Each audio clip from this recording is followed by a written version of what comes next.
You are standing in a cold, dark stone chamber. Water drips from the ceiling onto your head. The air smells like human waste, rotting straw, and death. Your wrists are chained to the wall, and you can barely move. You haven't eaten in 3 days. The rats are getting bolder, and you have no idea when or if you'll ever see daylight again. Welcome to a medieval prison. And trust me, you wouldn't last a day.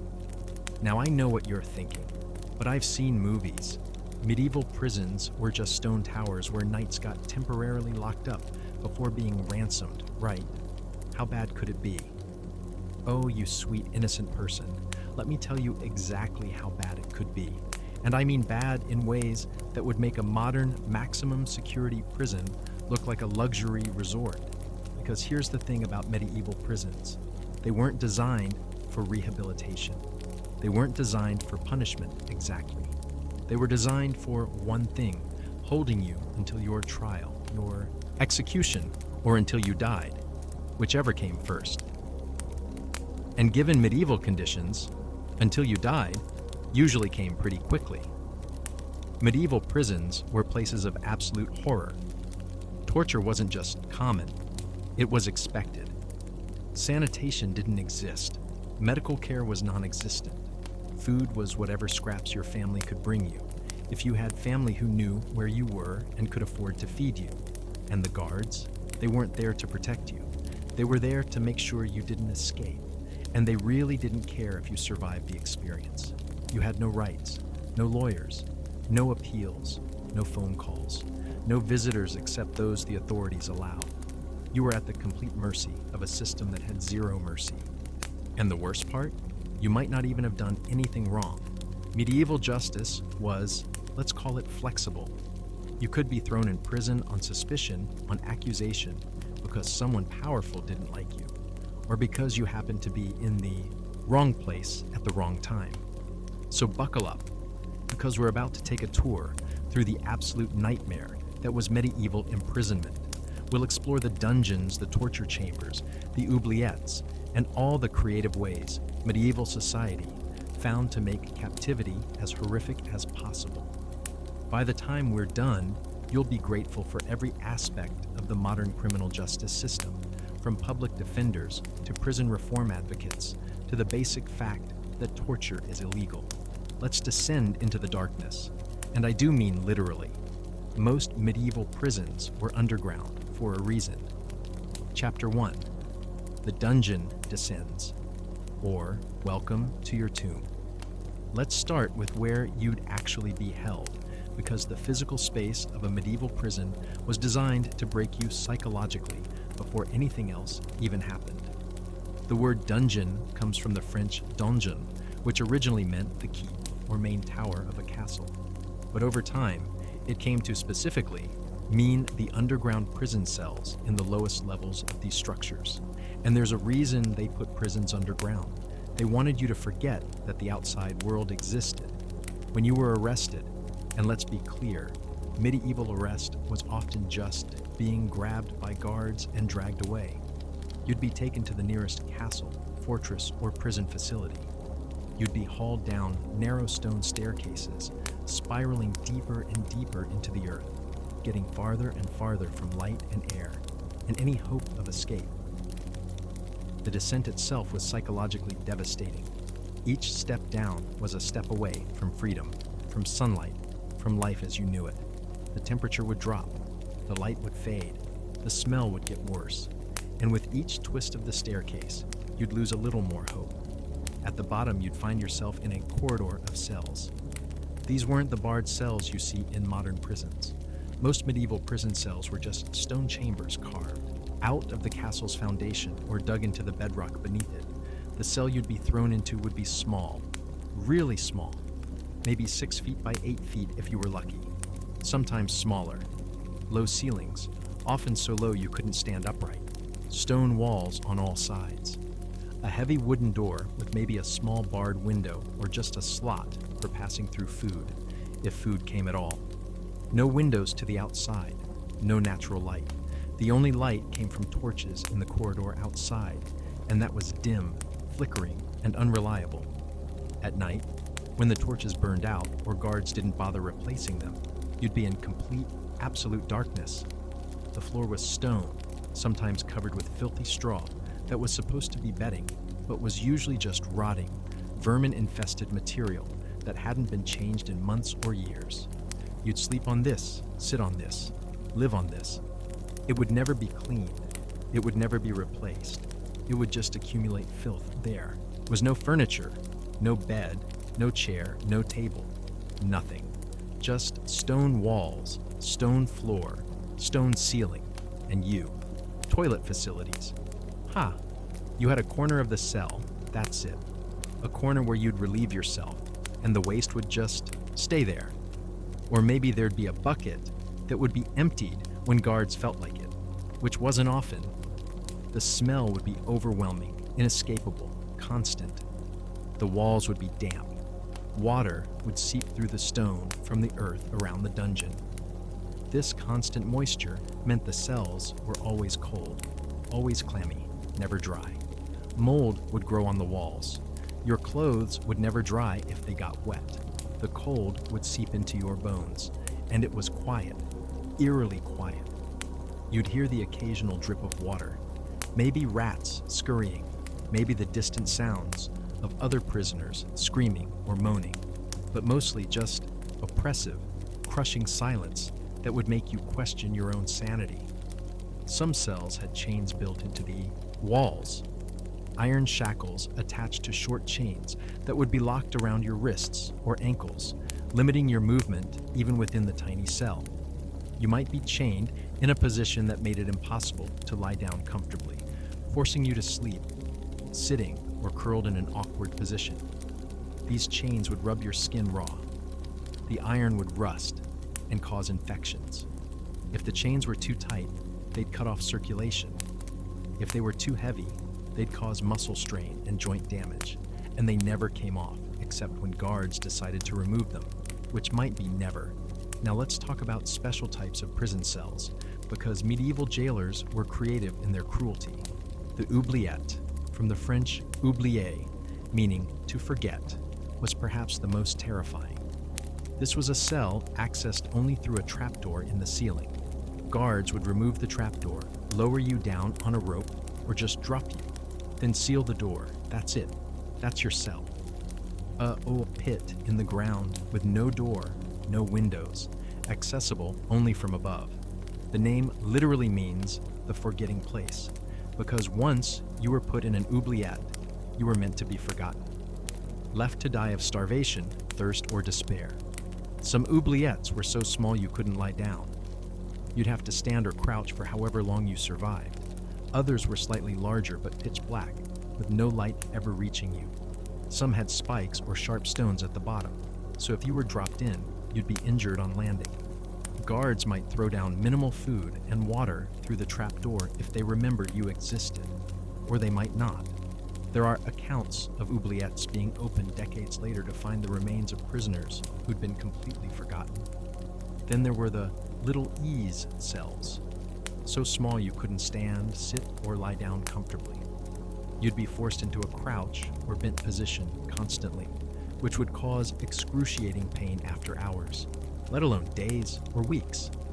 Your muscles would cramp. Your joints would swell. The psychological torture of not being able to move was as bad as the physical torture. Some prisons had cells below the waterline, where tides or river water would flood the cell partially. You'd spend half the day standing in cold water up to your waist or chest, then the other half in a damp, never-drying cell. This would cause trench foot, hypothermia, and constant illness. Other cells were deliberately placed next to torture chambers, so you'd hear the screams of other prisoners being tortured. This was psychological warfare, making you anticipate your own torture, breaking you down mentally before they even touched you. The truly creative sadists designed cells near kitchens or dining halls, so you'd smell food cooking while you starved. The psychological torment of smelling roasting meat when you hadn't eaten in days was its own form of torture. Some cells had thin walls separating them, so you could hear other prisoners but never see them. You'd hear them crying, screaming, dying, and know you were next. Or you'd try to communicate through the walls, forming brief connections with fellow prisoners, only to hear them die and know you were now alone again. And let's not forget communal cells, where multiple prisoners were crammed together. These were worse in different ways. You'd have no privacy, no space, constant conflict with other desperate prisoners. Disease would spread faster. Violence between prisoners was common. The strong would prey on the weak. In communal cells, you'd have to fight for the driest spot to sleep, for any food that came, for the space furthest from the waste corner. Hierarchies would form, usually based on violence. If you weren't strong or vicious enough, you'd be at the bottom, suffering abuse from both guards and fellow prisoners. The architecture of medieval prisons was designed for despair. Every aspect, the darkness, the cold, the damp, the smell, the isolation or overcrowding, was calculated to break your spirit. These weren't holding facilities. They were places where hope went to die. And remember, you hadn't been tried yet. You hadn't been convicted. You were just being held until authorities got around to dealing with you, which could be days, weeks, months, or never. Welcome to your new home. Try not to go mad before they decide what to do with you. Chapter 2: Food, Water, and Starvation, or Slow Death by Neglect. Now let's talk about food and water in medieval prisons, because this is where things get really grim really fast. In modern prisons, feeding inmates is a basic obligation. Meals might not be gourmet, but they're provided regularly. They meet minimum nutritional standards, and you can't just be starved. Medieval prisons, no such obligation existed. Feeding you was optional, and often didn't happen. Here's how it worked. If you were lucky enough to have family who knew where you were imprisoned, they might be allowed to bring you food. Notice I said might. Guards could deny access to your family anytime they wanted. They could demand bribes to allow food deliveries. They could steal the food before it reached you. Or they could just decide you didn't deserve food that day. If your family was poor, lived far away, or didn't know where you were out of luck. No food was provided by the prison. You'd simply starve until you died, or until your case was resolved. Some prisons sold food to prisoners at extortionate prices. If you had money or valuables with you when arrested, guards would take them and use them to buy you food at whatever price they decided. A loaf of bread that cost a penny outside might cost you everything you owned inside. If you had no money and no family, you were dependent on charity. Some religious orders made it their mission to feed prisoners. They'd bring bread, water, maybe thin soup to prison cells. But this was sporadic, unreliable, and reached only a fraction of prisoners. The food that did reach you was not good. We're talking about the cheapest, lowest quality bread. Sometimes it was moldy, often it was stale, hard as a rock, barely edible. You'd soften it in water, if you had water, or just gnaw on it until your teeth hurt. Occasionally, you might get some kind of porridge or gruel, grain boiled in water into a paste. No seasoning, no vegetables, no protein. Just the minimum calories to technically keep you alive, if that was even the goal. Meat, vegetables, fresh food? Forget it. Those were luxuries for people who weren't imprisoned. You'd get grain-based foods and be grateful for them. Water was equally problematic. There was no plumbing in medieval dungeons. No running water. Water had to be brought down to the cells, which meant someone had to carry it down those long staircases. Guards might bring water once a day, or less. The water would be in a bucket or jug, and it would be whatever water was available, often from wells or streams, potentially contaminated, definitely not clean by modern standards. You'd ration this water carefully because you didn't know when more would come. Use it for drinking and you couldn't wash. Use it for washing and you'd be thirsty. Usually you'd choose drinking and just stay filthy. The water would go stagnant sitting in your cell. Especially in summer, it would develop algae, accumulate debris, possibly harbor bacteria, but you'd drink it anyway because the alternative was dying of thirst. In winter, water might freeze. You'd wake up to find your water frozen solid, and you'd have to wait for it to thaw. or try to break off pieces of ice to melt in your mouth. Some cells had no water provision at all. Prisoners in oubliettes, or forgotten cells, would die of thirst in days, their bodies dehydrating slowly while they hallucinated and suffered. Let's talk about what starvation does to a human body, because many medieval prisoners experienced this firsthand. In the first few days without food, you'd feel intense hunger, your stomach would cramp, you'd feel weak and dizzy, your body would start breaking down its glycogen stores for energy. After a week, the hunger pangs would actually decrease as your body shifted into starvation mode, but you'd be getting weaker. Your muscle tissue would start breaking down to provide energy. You'd lose weight rapidly. After 2 weeks, your mental function would decline. Concentration would be difficult. You'd be lethargic, unable to move much. Your body would be cannibalizing itself, breaking down muscle and organ tissue to keep your brain and vital organs functioning. At 3 to 4 weeks, you'd be near death. Your body would be skeletal. Your immune system would be compromised. Your organs would be failing. Any minor illness or injury could kill you. And throughout this process, you'd be trapped in a cell with no comfort, no hope, just slowly dying while conscious of every stage of your body's deterioration. Some prisoners resorted to eating anything they could find, rats if they could catch them, insects, mold or moss growing on the walls, anything that might provide a few calories to delay death. There are accounts of prisoners eating their own clothing, leather belts, cloth, anything, in desperate attempts to put something in their stomachs, even though these things had no nutritional value and could cause intestinal blockages. In communal cells, food scarcity led to violence. Stronger prisoners would steal from weaker ones. There are documented cases of cannibalism in medieval prisons during famines or sieges when no food reached prisoners for extended periods. The psychological torture of starvation was as bad as the physical effects. You'd think about food constantly, dream about it, hallucinate about it. Every waking moment would be consumed by hunger. If you could see or smell food, remember, those cells near kitchens, the torture would intensify. Knowing food existed but was being deliberately withheld was psychologically devastating. Some prisoners were fed deliberately inadequate amounts as a form of torture, just enough to keep you alive, but always hungry, always weak, always desperate. This could go on for months or years if authorities wanted to keep you imprisoned long term. Malnutrition would make you susceptible to disease. Without adequate nutrition, your immune system would fail. Any infection, any illness would be far more likely to kill you. Scurvy from vitamin C deficiency, beriberi from thiamine deficiency, pellagra from niacin deficiency. These diseases would add to your suffering. Your teeth would decay and fall out from malnutrition and lack of hygiene. Your gums would bleed, your hair would fall out, your skin would develop sores and rashes, your body would visibly deteriorate.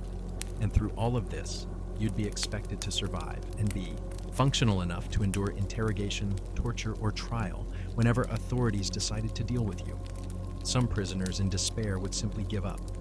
They'd refuse what little food was offered, choosing to die quickly rather than suffer prolonged starvation. Guards didn't care, one less prisoner to deal with.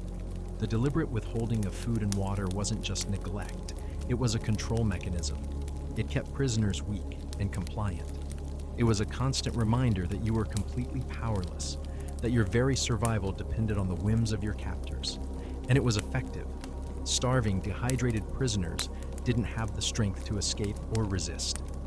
They'd confess to anything, do anything, just for the promise of a piece of bread or a cup of water.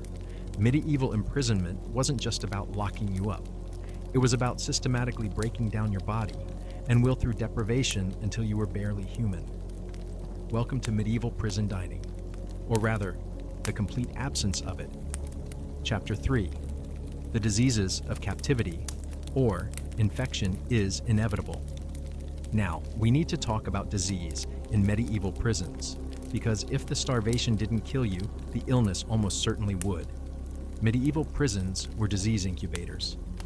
Everything about them, the overcrowding, the filth, the lack of sanitation, the malnutrition, the dampness, the rats, created perfect conditions for diseases to spread and kill. Let's start with the basics. You're locked in a cell with no sanitation. You're defecating and urinating in a corner or a bucket that's rarely emptied. This waste accumulates. It attracts flies and other insects. It contaminates everything in your cell. In communal cells with multiple prisoners, you've got multiple people's waste all in one space. The smell would be unbearable. The health hazard would be extreme, but you'd have no choice except to live in it. This lack of sanitation meant intestinal diseases were rampant. Dysentery, severe, bloody diarrhea, was common and often fatal. You'd lose fluids rapidly through diarrhea, become dehydrated, and without medical care or adequate water to rehydrate, you'd die. Typhoid fever, spread through contaminated water and food, would sweep through prisons. Symptoms included high fever, weakness, stomach pain, and headache. Without antibiotics, mortality rates were high. Survivors often suffered complications. Cholera, another waterborne disease, could kill within hours through severe dehydration from vomiting and diarrhea. During cholera outbreaks, prisons would become charnel houses, with bodies piling up faster than guards could remove them. The damp, cold conditions of dungeons made respiratory infections inevitable. You'd develop a cough that would never go away. This could be simple bronchitis, or it could be tuberculosis, known then as consumption. Tuberculosis was particularly deadly in prisons. It spreads through the air when infected. People cough. In closed, poorly ventilated cells with multiple prisoners, TB would spread rapidly. You'd develop a chronic cough, weight loss, fever, and bloody sputum. Without treatment, you'd slowly waste away over months, all while infecting other prisoners. Pneumonia was another killer. The cold, damp environment would weaken your lungs. An infection would set in. Your lungs would fill with fluid. You'd struggle to breathe, develop high fever, and without antibiotics, you'd likely die. Skin infections were constant problems. Any cut or scrape, and you'd have many from rough stone walls, chains rubbing your wrists, or violence from guards or other prisoners could become infected. Without proper cleaning or bandaging, these wounds would fester. Pus would form. The infection would spread. You might develop sepsis, a body-wide infection that would kill you within days. Gangrene could develop from infected wounds or from chains cutting off circulation. Your flesh would literally rot while you were still alive. The smell would be horrific. The pain would be excruciating. The only treatment was amputation, which in medieval prisons meant death from shock or infection. Parasites were universal. Lice would infest your hair and clothing, biting constantly, causing intense itching, and sometimes spreading typhus. Fleas from rats would bite you, potentially spreading plague. Internal parasites from contaminated food and water would inhabit your intestines. Tapeworms, roundworms, and other parasites would steal nutrition from what little food you ate, making malnutrition worse. Rats themselves were disease vectors. They'd bite sleeping prisoners, spreading various infections. Their urine and feces would contaminate everything. Some rats carried plague fleas, and if plague reached a prison, mortality would be nearly total. Speaking of plague, when bubonic plague outbreaks occurred, prisons were devastated. Prisoners were already weakened, crowded. Together, living in filth, perfect conditions for plague to spread. You'd develop fever, chills, and painful swellings in your lymph nodes, buboes. Most people who caught plague died within days. In a prison setting with no medical care, survival was nearly impossible. Prison authorities' response to plague was often to simply lock the prison down. No one in, no one out. They'd seal infected sections and leave prisoners to die, hoping to contain the spread. If you were locked in a plague-infected cell, you were essentially left to die. Eye infections were common from the darkness, filth, and lack of ability to wash. Conjunctivitis could lead to blindness if untreated. Many prisoners lost their vision from preventable eye infections. Dental problems would obsess, causing severe pain and infections that could spread to your jaw and brain. Without any dental care, these infections could kill you. Scurvy, from lack of vitamin C, would make your gums bleed, your teeth fall out, and old wounds reopen. You'd bruise easily. You'd feel weak and lethargic. Advanced scurvy was painful and could be fatal. Malnutrition-related diseases would weaken you further. Beriberi would cause nerve damage and heart problems. Pellagra would cause skin lesions, diarrhea, and dementia. These weren't just uncomfortable, they were debilitating and often deadly. Medieval medicine had essentially no effective treatments for any of these conditions. If you were very lucky and very wealthy, you might be able to pay for a physician to visit. They'd recommend bloodletting, which would make you weaker. They'd prescribe herbal remedies that usually did nothing. They might pray for you. But most prisoners had no access to any medical care at all. You'd just suffer through illness, either recovering on your own or dying. No painkillers, no antibiotics, no IV fluids, no interventions. Just you, your disease, and time to see which one won. The death toll from disease in medieval prisons was staggering. More prisoners died from illness than from execution or torture. Disease was the silent killer, working slowly but relentlessly through the prison population. Bodies of dead prisoners would be left in cells for days before removal, especially in overcrowded or understaffed prisons. You might wake up next to a corpse that had been dead for days. The smell, the horror, the disease risk, all just accepted parts of prison life. Some prisons had designated death cells, where obviously dying prisoners would be moved so their deaths wouldn't disturb other prisoners. These were basically hospice cells, except with no care or comfort, just a place to die alone. Mass graves outside prisons were common. No individual burials, no markers, just pits where prison dead were dumped. Your family might never know what happened to you. You'd just disappear into an anonymous grave with dozens or hundreds of other forgotten prisoners. The psychological impact of constant illness was severe. You'd watch other prisoners sicken and die, knowing you'd probably be next. You'd feel your own body deteriorating from disease and malnutrition, powerless to stop it. Some prisoners went mad from the combination of illness, isolation, and hopelessness. They'd babble, scream, or become catatonic. Guards considered this just another problem to ignore. Medieval prisons were death traps. The question wasn't whether you'd get sick, but which disease would kill you and how long it would take. And remember, you might be completely innocent. You might be awaiting trial for a crime you didn't commit, but none of that mattered. The prison would break down your body through disease, whether you were guilty or not. Medieval prison healthcare. Die slowly from preventable disease while no one helps you. That's the whole program, Chapter 4. Torture and interrogation, or pain as policy. Now we need to talk about torture because this was a fundamental part of the medieval prison experience. And I want to be clear, this wasn't aberrant behavior by sadistic individuals.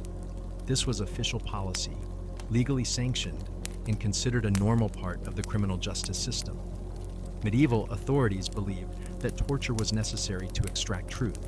The logic was simple. People would lie to protect themselves, so pain would force them to tell the truth. This logic was completely flawed. People under torture will say anything to make the pain stop, whether it's true or not, but medieval courts didn't care about that detail. Torture was used for several purposes. First, to extract confessions.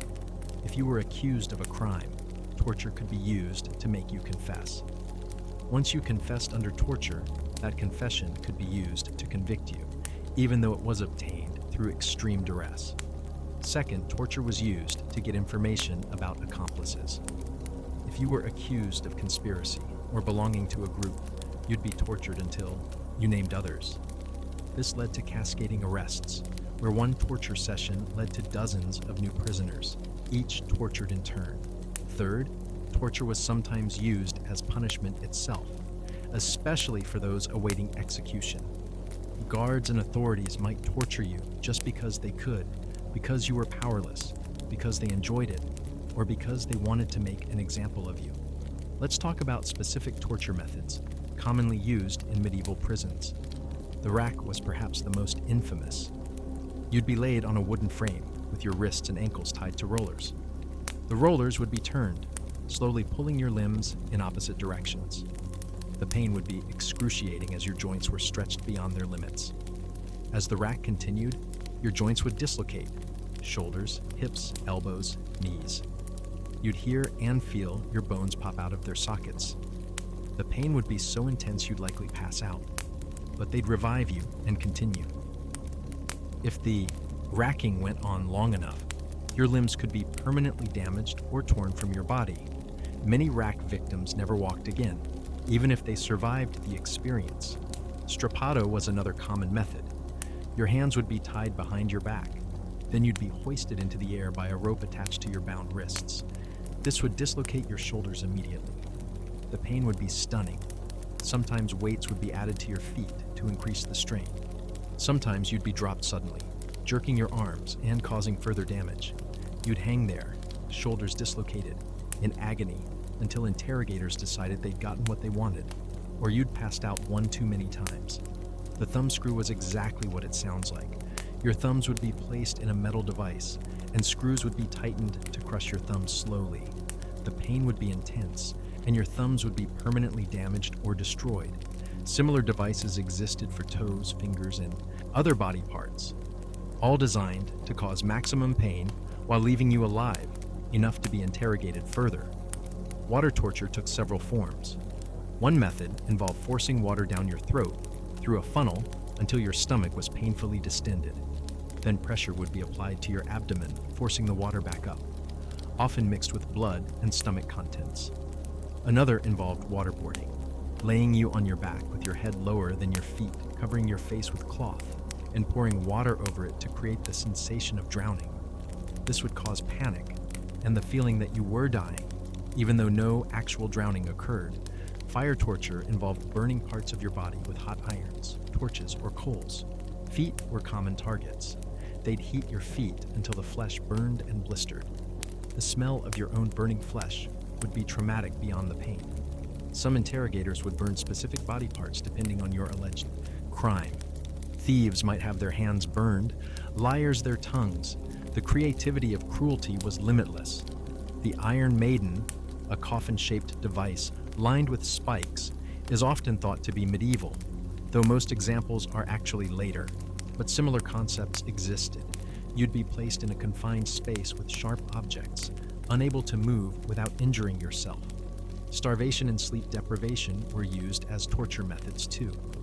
Guards would deliberately deprive you of food for extended periods as pressure to confess.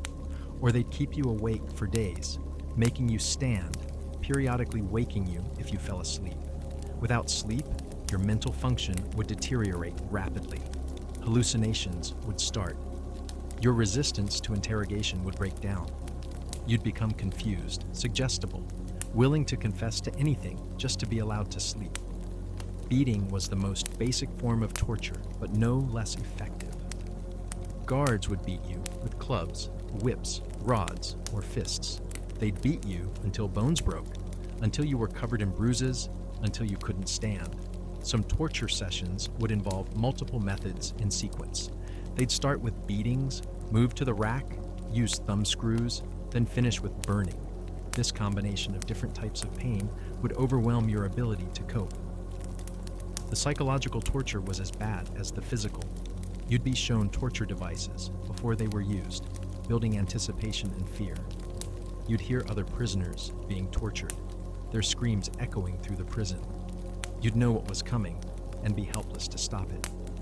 Some interrogators would use threats against family members. Confess or we'll torture your wife. Tell us or your children will suffer. Even if these were empty threats, the fear would be real and effective. Between torture sessions, you'd be returned to your cell to think about confessing. Your untreated injuries would throb. Your broken bones would shift painfully. Your burns would become infected, and you'd know the torture would resume unless you gave interrogators what they wanted. The problem was, often they wanted you to confess to things you didn't do or couldn't have done. But torture doesn't care about truth. It just produces pain and compliance. Many prisoners confessed to impossible crimes under torture. Women confessed to witchcraft and flying on broomsticks. Men confessed to elaborate conspiracies that never existed. People confessed to crimes committed by others, or to crimes that never happened at all. And these confessions were considered valid by medieval courts. The fact that they were extracted through torture didn't invalidate them legally. You'd confess under torture, and that confession would be used to convict and execute you. Some prisoners died during torture, from shock, from blood loss, from heart failure. This was considered unfortunate, but not criminal. Torturers who killed prisoners accidentally faced no consequences. It was just part of the process. Others would be permanently disabled. Even if you survived torture and were eventually released, you might be crippled for life. Dislocated joints that never healed properly. Broken bones that set wrong. Burns that left disfiguring scars. Psychological trauma that never went away. The torture chamber itself was designed to be psychologically intimidating. Dim lighting. Stone walls stained with blood. Instruments of torture displayed prominently, everything calculated to instill maximum fear. Torturers were often hooded or masked, dehumanizing them and making them more terrifying. You wouldn't know who was inflicting this pain on you, just that it was happening and you couldn't stop it. Some torture was designed to humiliate as well as cause pain. Public torture sessions where you'd be stripped naked and tortured in front of an audience. The shame and degradation added psychological damage to the physical trauma. Women faced particular forms of torture related to accusations of witchcraft or sexual crimes. These could be especially cruel and degrading, designed to break them psychologically as well as physically. And remember, all of this could happen before you were even tried. You weren't convicted yet. You were just being questioned. Medieval justice saw nothing wrong with torturing people who might be completely innocent. The lasting impact of torture was severe. Many survivors developed what we'd now recognize as PTSD. Nightmares, flashbacks, inability to trust others, severe anxiety. Medieval society had no understanding of psychological trauma and no support for torture survivors. Some torture victims, upon release, would kill themselves rather than live with the memories and the physical disabilities. Others would become broken, shell-shocked individuals unable to function in society. The tolerance for torture in medieval society was a reflection of how little value was placed on human dignity and rights. You were guilty until proven innocent, and torture was acceptable means of proving guilt. Medieval prison torture, causing extreme pain to extract confessions that may be completely false, then using those confessions to justify execution. It's the perfect system, if your goal is cruelty rather than justice. Chapter 5. The people who controlled you, or guards, jailers, and sadists. Let's talk about the people who ran medieval prisons, because the guards and jailers were often as dangerous as the conditions themselves. Medieval prison guards weren't trained professionals. They weren't screened for psychological fitness. They weren't held to any standards of conduct. They were just men, often brutal, corrupt men, given complete power over helpless prisoners. The position of jailer or prison guard wasn't prestigious. It didn't pay particularly well. It attracted men who either couldn't get better work or who actively enjoyed having power over others. Some were sadists who took pleasure in prisoner suffering. Others were simply indifferent to human misery. Your jailer had absolute authority over you. He controlled when and if you got food, when and if you got water, whether your family could visit, whether you were chained or not, whether you were beaten or left alone. Everything about your daily existence was at his whim, and jailers were corruptible, extremely corruptible. Everything could be bought for a price. Want food? Pay the jailer. Want better accommodations? Pay the jailer. Want your chains removed? Pay the jailer. Want to send a message to your family? Pay the jailer. The problem was, the prices were extortionate. Jailers would charge whatever they thought you could pay. If you had money or property, they'd extract it all. They'd keep raising prices until you had nothing left. Some jailers would torture prisoners just to find out if they had hidden money or valuables.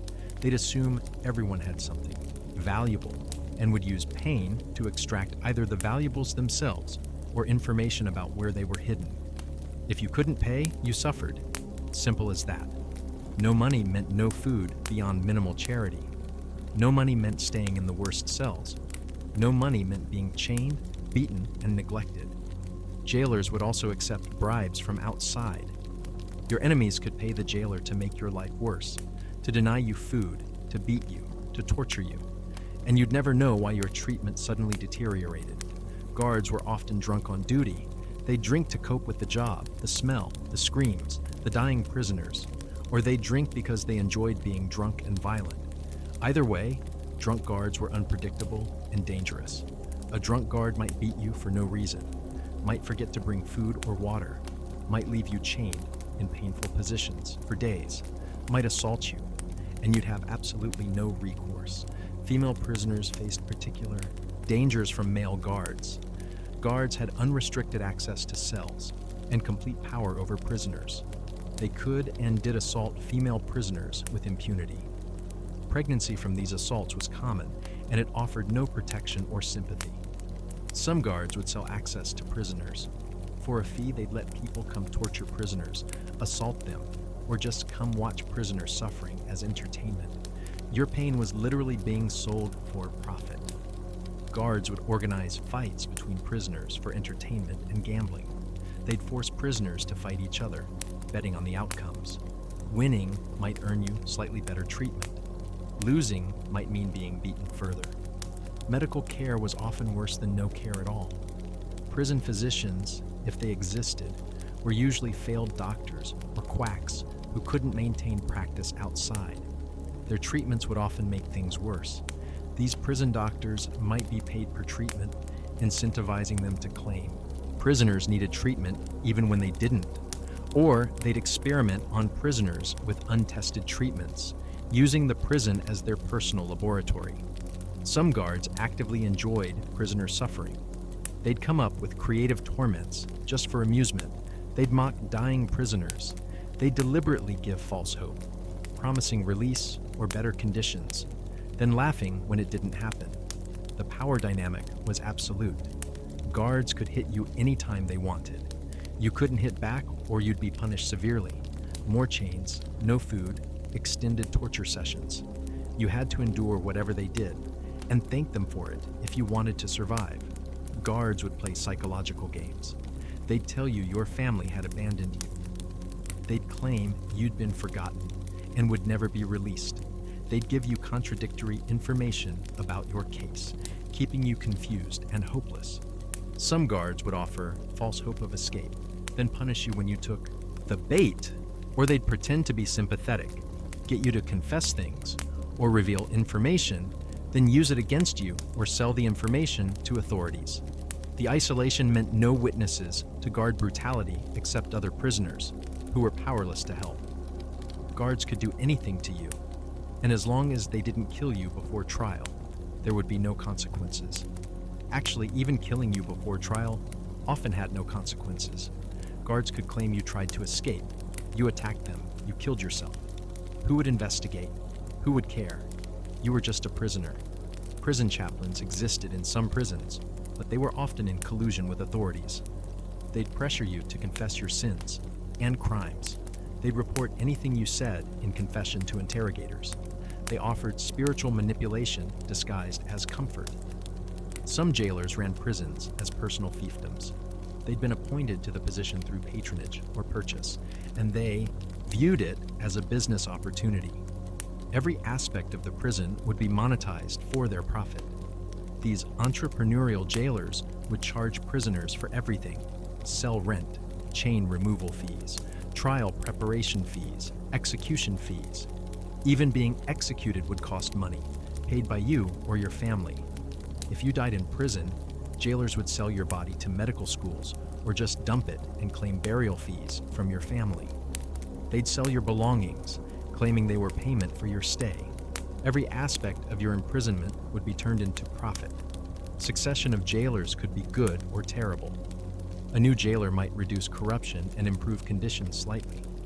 Or a new jailer might be worse, inventing new fees and punishments. You'd have no way to know until he arrived. Some prisons were run by corrupt officials who'd use prisoners for forced labor.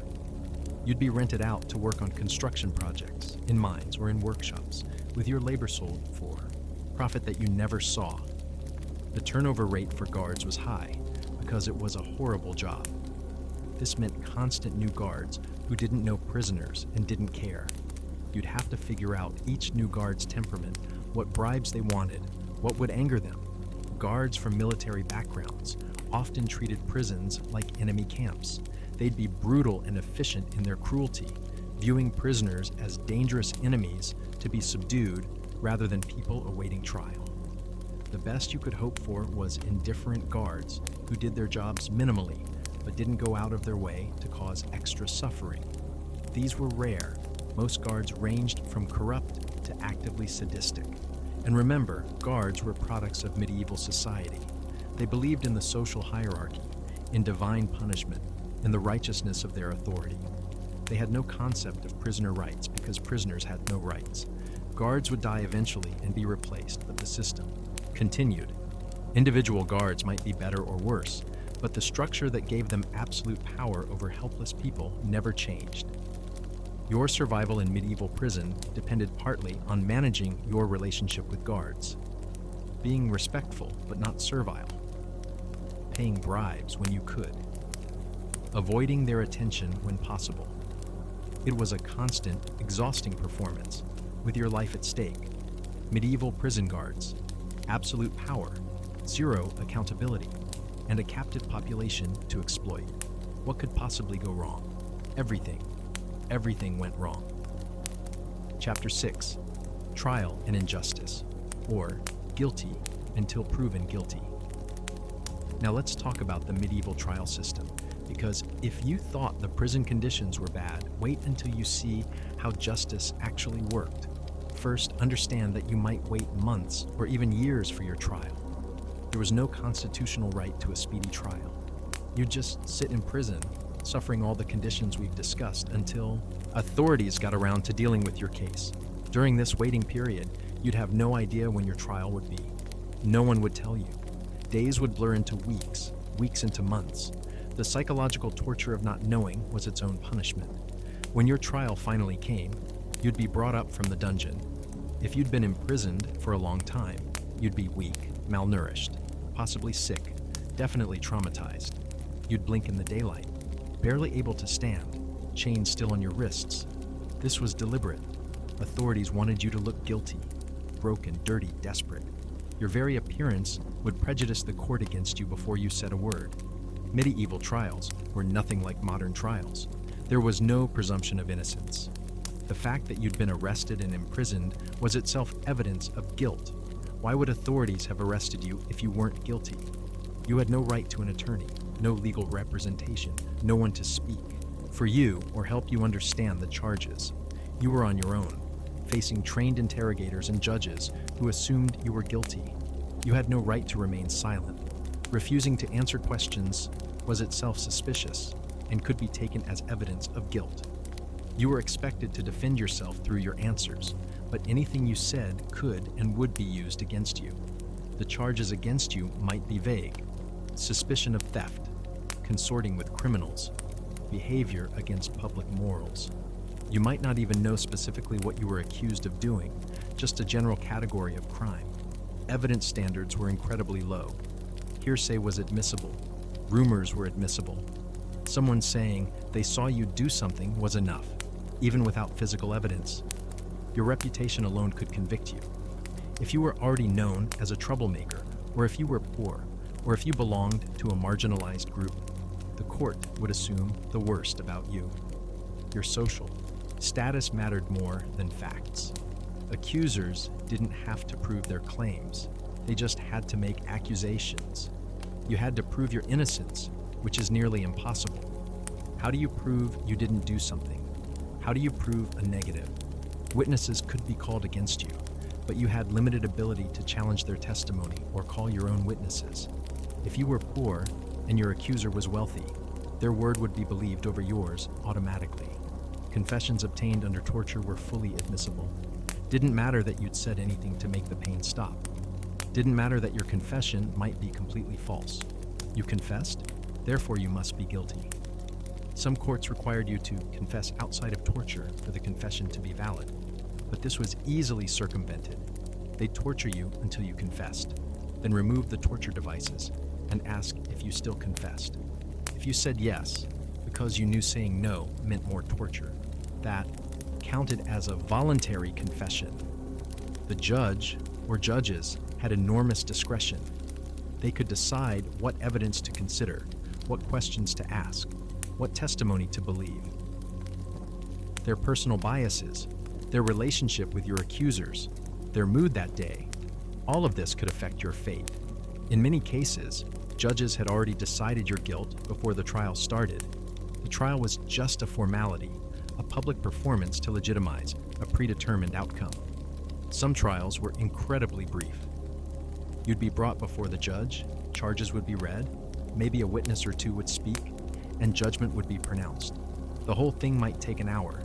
Your life would be decided in less time than a modern lunch break. Other trials dragged on, especially for high-profile cases or cases involving important people. But this wasn't better for you. It just meant more time suffering in prison while the legal process ground forward. Trial by ordeal was still used in some places during parts of the medieval period. This meant your guilt or innocence would be determined by subjecting you to a physical test and seeing if God intervened to save you. Trial by hot iron meant carrying a red-hot iron bar for a certain distance, then having your hand bandaged. 3 days later, the bandage would be removed. If the wound looked infected, you were guilty. Given medieval hygiene, wounds almost always looked infected. Trial by cold water meant being bound and thrown into blessed water. If you sank, you were innocent because the pure water accepted you. If you floated, you were guilty because the water rejected you. Either way wasn't great. Sinking meant drowning if no one pulled you out quickly. These ordeals were based on the belief that God would intervene to protect the innocent. The problem is, God apparently let a lot of innocent people die or be horribly injured. Trial by combat was another option, where you'd fight your accuser or their champion. The winner was declared innocent by virtue of winning the fight. This had nothing to do with actual guilt or innocence, just who was a better fighter. If you were accused of a crime by someone wealthy enough to hire a professional fighter as their champion, you were out of luck. Unless you were also a skilled fighter or could hire your own champion, you'd lose and be convicted. Some crimes carried mandatory punishments. Theft above a certain value meant execution. Heresy meant burning at the stake. Murder meant hanging or beheading. The judge had no discretion in these cases. If you were convicted, your fate was sealed. Lesser crimes might result in mutilation, cutting off a hand for theft, cutting off an ear for perjury, branding to mark you as a criminal for life. These punishments would disable you and make it harder to survive, even if you were released. Public humiliation was another common punishment. You'd be put in the stocks or pillory in the town square, where people could throw garbage at you, mock you, or assault you. This would go on for hours or days. Fines were levied for many crimes, but if you couldn't pay, you'd face physical punishment instead, or you'd stay in prison until you somehow got the money.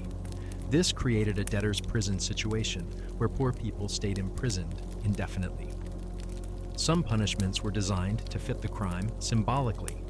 Gossipers might have their tongues cut out. Thieves might have hands cut off. The cruelty had a performative aspect, meant to send messages to the public. Appeals were rare and difficult. If you were convicted, that was usually final.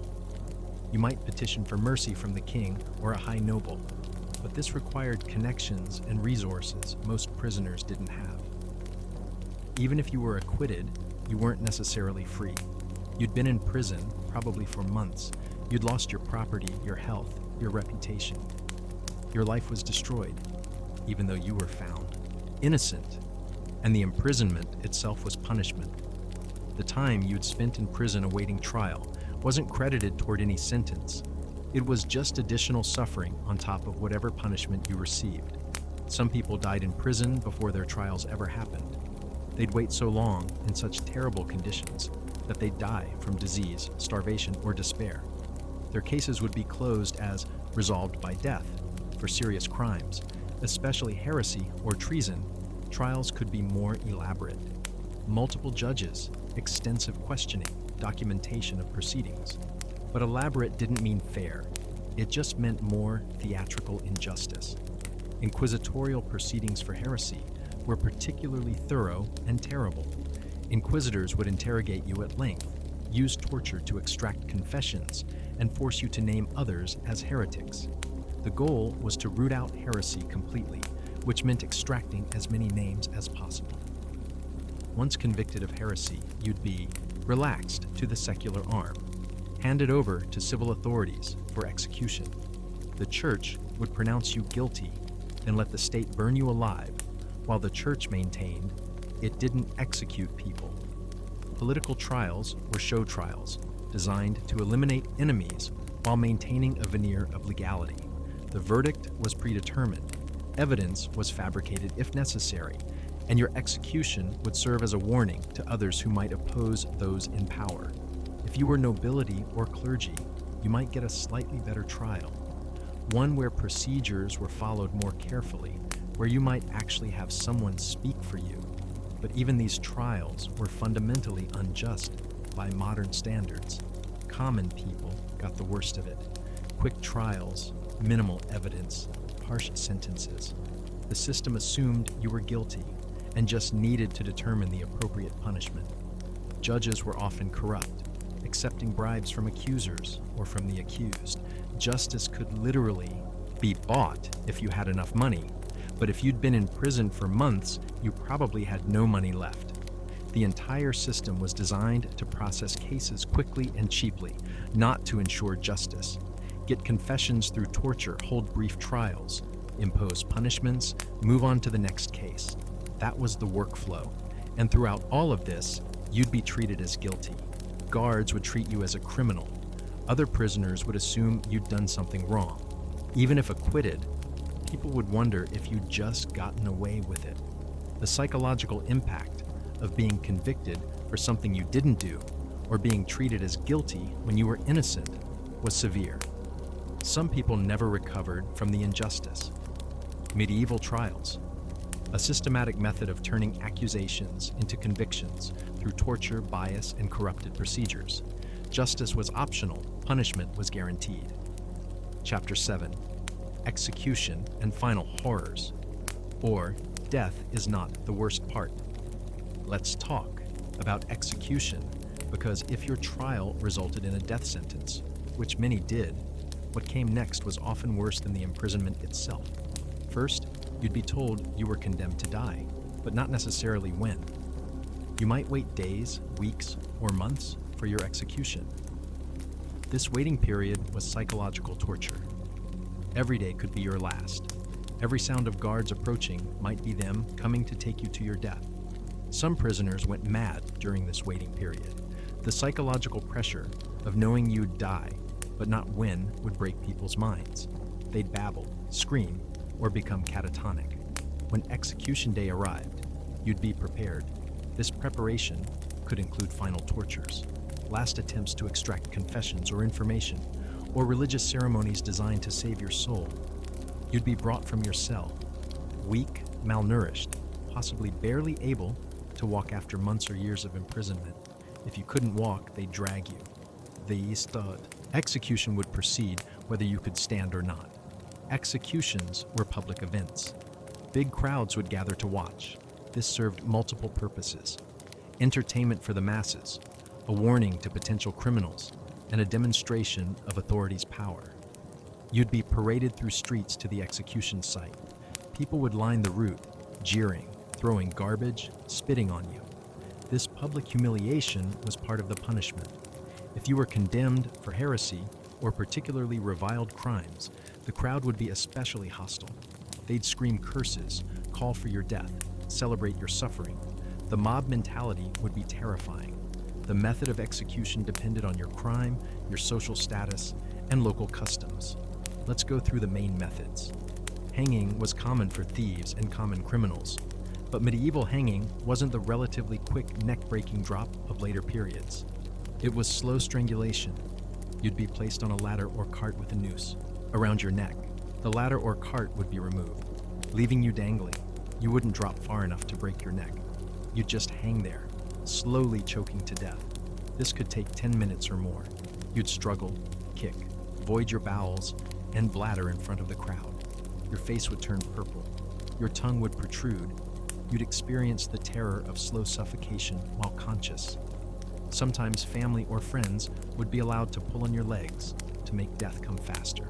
As an act of mercy, this was considered a kindness. Beheading was considered more honorable and was typically reserved for nobility. A skilled executioner with a sharp axe could sever your head in one blow, but executioners weren't always skilled, and axes weren't always sharp. If the executioner was incompetent or the axe was dull, it might take multiple blows. You'd be conscious through the first few strikes, feeling the axe chop into your neck, until finally one blow severed your spine and killed you. Some executioners were drunk. Some were nervous. Some were inexperienced. Any of these factors could turn a beheading into a prolonged horror show. The executioner might deliberately botch the execution if he hadn't been paid properly, or if he disliked the condemned. It was a final power play by someone who controlled your last moments. Burning at the stake was reserved for heretics, witches, and certain other crimes considered especially heinous. This was one of the most painful ways to die. You'd be chained to a post with wood piled around you. The fire would be lit. If you were lucky, someone would have bribed the executioner to place a bag of gunpowder around your neck that would explode and kill you quickly when the flames reached it. If you weren't lucky, which most people weren't, you'd burn alive. The smoke would choke you, but not fast enough. The flames would burn your legs first, moving up your body.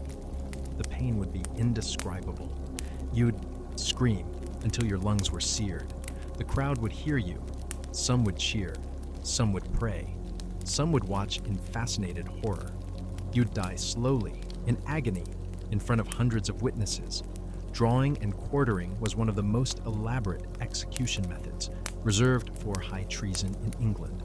The condemned would be hanged until nearly dead, then cut down while still alive. Then they'd be disemboweled, their intestines removed while they watched, then beheaded. Then their body would be cut into 4 quarters. Each part would be displayed in different locations as a warning. The goal was maximum suffering and maximum deterrent effect. Every stage was designed to be as painful and humiliating as possible. Breaking on the wheel was another particularly cruel method used in parts of Europe. The condemned would be tied to a large wheel. An executioner would use an iron bar to break their bones, arms, legs, ribs, one by one. This would go on for an extended period, breaking bones methodically while you screamed in agony. Then you'd be left on the wheel to die from your injuries, which could take hours or days. Sometimes a final mercy blow to the chest or head would end your suffering. Sometimes you'd just be left to die slowly from shock, internal injuries, and exposure. Pressing to death was used in some jurisdictions for those who refused to plead guilty or not guilty. You'd be laid on your back, and heavy stones would be piled on your chest, slowly crushing you. The goal was to force a plea, but if you remained silent, the pressing would continue until your chest was crushed and you couldn't breathe. Death would come from suffocation and crushed organs. Some forms of execution were creative in their cruelty. Drowning in barrels, being sewn into a sack with animals and thrown in a river, being buried alive. Different regions had different preferred methods. After execution, your body wouldn't necessarily be released to family for burial. Bodies of executed criminals might be left hanging as warnings, or they'd be buried in unmarked graves, or sold to medical schools for dissection. Some execution sites had permanent gallows with bodies hanging from them in various states of decay. These served as constant reminders of what happened to criminals. Your head might be displayed on a spike at city gates. Your quartered body parts might be sent to different towns for public display. Even in death, you were being used as a propaganda tool. For some crimes, you'd be executed and then posthumously judged. Your estate would be seized. Your family would be impoverished. Your name would be officially dishonored. Death didn't end the punishment. The execution itself could be delayed or interrupted. Sometimes condemned prisoners would be granted last-minute reprieves. Sometimes they'd be re-interrogated at the execution site, with torture resumed if they didn't cooperate. Some condemned prisoners were given a choice: execution or joining a crusade, military expedition or dangerous mission. This wasn't mercy. It was using your life as expendable resource, but some chose it over certain death. Religious authorities would be present at executions, ostensibly to provide spiritual comfort, but actually to secure last confessions and final propaganda victories for the church.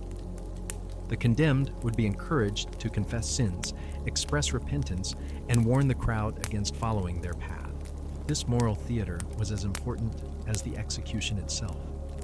If you refused to play along, if you proclaimed your innocence or cursed your executioners, you might face additional torment, or the crowd might turn more hostile.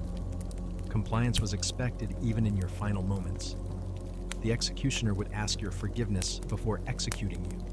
This was ritual, meant to absolve the executioner of guilt. You were expected to grant it, though some condemned refused. After execution, if you were from a wealthy family, they might bribe authorities to get your body for proper burial. Poor families got nothing. Their loved ones would just disappear into mass graves. The execution site itself would be outside city walls, in places associated with death and dishonor. Your final moments would be in a location designed to emphasize your separation from civilized society. Medieval executions weren't designed to be quick or merciful. They were designed to be spectacles, public demonstrations of power, deterrence to crime, and entertainment for the masses. Your suffering was the point, not an unfortunate side effect. Death was often not the worst part of being condemned. The waiting, the psychological torture, the public humiliation, the painful method of execution, the posthumous dishonor. All of these combined to make execution a comprehensive destruction of a person. Medieval execution, taking the death penalty and making it as prolonged, painful, and public as possible. Because if you're going to kill someone, might as well make a show of it. Chapter 8. Special prisoner categories, or some had it even worse. We've been discussing medieval imprisonment generally, but certain categories of prisoners faced even worse conditions and treatment. Let's talk about who had it worst. Women in medieval prisons faced all the horrors men did, plus additional gender-specific abuses. Female prisoners were often housed separately, but this didn't protect them. It isolated them and made them more vulnerable. Guards had unrestricted access to female prisoners and could assault them without consequences. This was so common it was barely remarked upon. Pregnancy from these assaults offered no protection. Women accused of witchcraft faced particular horrors. Witch trials involved specific tortures, being stripped and searched for witches' marks, being dunked repeatedly in water, being subjected to sleep deprivation to force confessions. Though swimming test for witches was essentially attempted, drowning presented as justice. The pricking test involved stabbing the accused with needles to find spots that didn't bleed, supposedly evidence of witchcraft, but actually just evidence of sadism. Female prisoners could be held responsible for their children. If you were imprisoned while pregnant, you'd give birth in your cell with no medical care. The infant would then live in the cell with you, suffering the same conditions. Many infants born in medieval prisons died quickly from the terrible conditions. If you were nursing, you'd be malnourished yourself and unable to produce adequate milk. Watching your infant die slowly from starvation and disease while imprisoned would be psychological torture beyond measure. Children could be imprisoned alongside parents or for their own alleged crimes. Medieval law didn't have clear age of criminal responsibility. Children as young as 7 could be tried and imprisoned as adults. These child prisoners would suffer all the same conditions as adults, but with even less ability to cope or survive. Many children imprisoned in medieval dungeons didn't live to see adulthood. Debtors were a special category of prisoner. If you owed money and couldn't pay, you could be imprisoned until the debt was settled. But being imprisoned made it impossible to earn money to pay the debt. This created a trap where debtors would stay imprisoned indefinitely, unable to work, unable to pay, unable to be released. Some died in prison after decades of imprisonment for debts they could never pay. Debtors' families were often allowed to live in prison with them, creating whole families imprisoned together. Children would grow up in prison, knowing no other life. Political prisoners, those who'd opposed kings or powerful nobles, often faced the worst conditions. They'd be held in the deepest, darkest cells. They'd be tortured extensively for information about other conspirators. They'd be made examples of. High-status political prisoners might be held for years awaiting trial, while authorities decided what to do with them. Their imprisonment would be used as leverage in political negotiations. Religious prisoners, heretics, those accused of blasphemy, faced particular zealotry from interrogators. Inquisitors would use any means necessary to extract confessions and force recantations. These prisoners would face extended torture sessions designed not just to punish, but to save their souls by forcing them to confess and repent. The church saw this as merciful. Better to torture someone into repentance than let them die a heretic. Foreign prisoners, especially prisoners of war, could be held indefinitely with no trial at all. They weren't even afforded the minimal protections domestic prisoners received. POWs of high rank might be ransomed, but common soldiers would just be left to die in dungeons. Their home countries wouldn't pay for their release, or even know where they were. Prisoners accused of crimes against religion, desecrating churches, stealing religious items, would face enhanced punishments. Their trials would be more severe, their imprisonment harsher, their executions more brutal. Those accused of treason faced the worst of everything: extended torture to extract names of co-conspirators, years of imprisonment in the worst conditions, public executions designed for maximum suffering and humiliation. Prisoners who'd tried to escape faced terrible punishments, even if recaptured before actually escaping. They'd be placed in heavier chains, moved to worse cells, tortured to deter future attempts. Some prisons had special punishment cells for uncooperative prisoners, darker, damper, smaller cells where prisoners would be kept in isolation as additional punishment. The insane, prisoners who'd gone mad from imprisonment or who were mentally ill when arrested, were treated as possessed or demonic. They'd be chained, beaten to drive out demons, or simply left to die. Medieval society had no understanding of mental illness. Behaviors we'd recognize as psychotic breaks or severe depression would be interpreted as demon possession or moral failing. Foreigners, minorities, and marginalized groups faced additional prejudice. If you were Jewish, Muslim, Romani, or any other minority group in Christian Europe, you'd be assumed guilty and treated worse than other prisoners. These prisoners would face hostile judges, hostile crowds at trials and executions, and particularly harsh treatment from guards who viewed them as less than human. Prisoners with disabilities would struggle more than able-bodied prisoners. Blind, deaf, or physically disabled prisoners would have even less ability to survive prison conditions. No accommodations would be made for disabilities. You'd be expected to endure the same conditions as everyone else, even though your disability made survival nearly impossible. Elderly prisoners would deteriorate rapidly in prison conditions. The combination of cold, malnutrition, disease, and stress would kill older prisoners quickly. Some jurisdictions showed slight mercy to the very old or very young, but this was discretionary and unreliable. Most elderly prisoners just died faster. The illiterate, which was most prisoners, were at additional disadvantage. They couldn't read charges against them, couldn't write petitions or letters, couldn't navigate any legal procedures that required literacy. This made them more dependent on others, guards, scribes, clergy, who could exploit their illiteracy for profit or advantage. Priests and clergy who were imprisoned had some protections from church law, but these were often ignored in practice. A priest accused of serious crimes would face the same horrors as anyone else. Some imprisoned priests were defrocked first, removing their protections then tried and punished as common criminals. Nobility had the best prison conditions available, which is to say slightly less horrific than everyone else. Noble prisoners might be held in tower rooms rather than dungeons, might receive better food, might be chained less. But even nobles could be tortured if the crime was serious enough. And noble status didn't protect you from disease, malnutrition, or eventual execution if convicted. The protection of status was unreliable. It depended on maintaining connections and power even while imprisoned. Fallen nobles who'd lost their allies would be treated as harshly as commoners. Every category of prisoner faced the basic horrors of medieval imprisonment, but certain groups faced additional layers of abuse, prejudice, and torment based on their gender, age, status, religion, or ethnicity.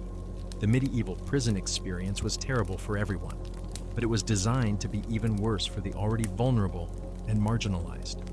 Medieval prison special categories. Take basic, horror, and add discrimination, prejudice, and extra cruelty for those already disadvantaged. Equality in suffering was not the goal. Chapter 9.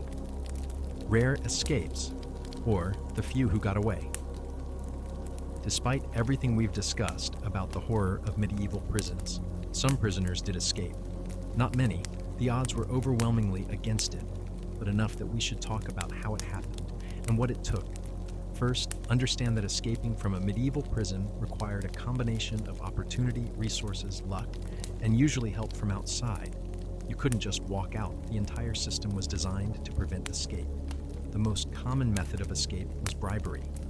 If you had money or powerful friends, you might be able to bribe guards to look the other way while you escaped. This was expensive.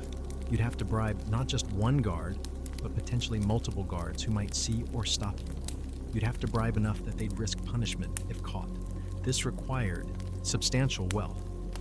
Some guards would take bribes and then betray you anyway, taking your money and reporting your escape attempt. You'd face worse imprisonment and additional torture, and you'd be penniless. Physical escape from cells was nearly impossible. The doors were thick wood reinforced with iron. The locks were sophisticated for the time. The walls were solid stone. You couldn't just break out.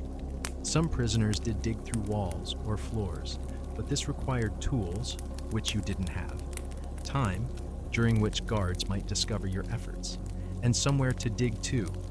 Remember, you're underground in solid stone. There are accounts of prisoners using spoons or bits of metal to slowly chip away at mortar between stones over months or years. This required incredible patience and the ability to hide your work from guards. Even if you got through a wall, you'd likely just reach another cell or a dead-end passage. Medieval prisons were designed with security in mind. There weren't convenient escape routes waiting to be discovered. Windows, when they existed, were small, barred, and usually high up. Even if you could squeeze through, you'd be dropping significant distances, possibly into moats or onto rocks. Some prisoners did escape through windows, breaking bars that had rusted over time or were poorly maintained. But this was rare and required specific conditions. Escaping during transport was slightly more possible. If you were being moved from one prison to another or to court for trial, you'd be outside the secure dungeon environment, but you'd also be chained, guarded, and weak from imprisonment. Overpowering guards in your condition was unlikely. Running while chained was nearly impossible. Some prisoners were rescued by outside forces. If you had powerful allies or family members willing to risk everything, they might stage a rescue attempt. This required military force or overwhelming numbers. A few armed men would assault the prison, fight guards, and try to extract you. This rarely succeeded against well-defended fortifications. More commonly, rescue attempts would target transport situations, ambushing guards while you were being moved.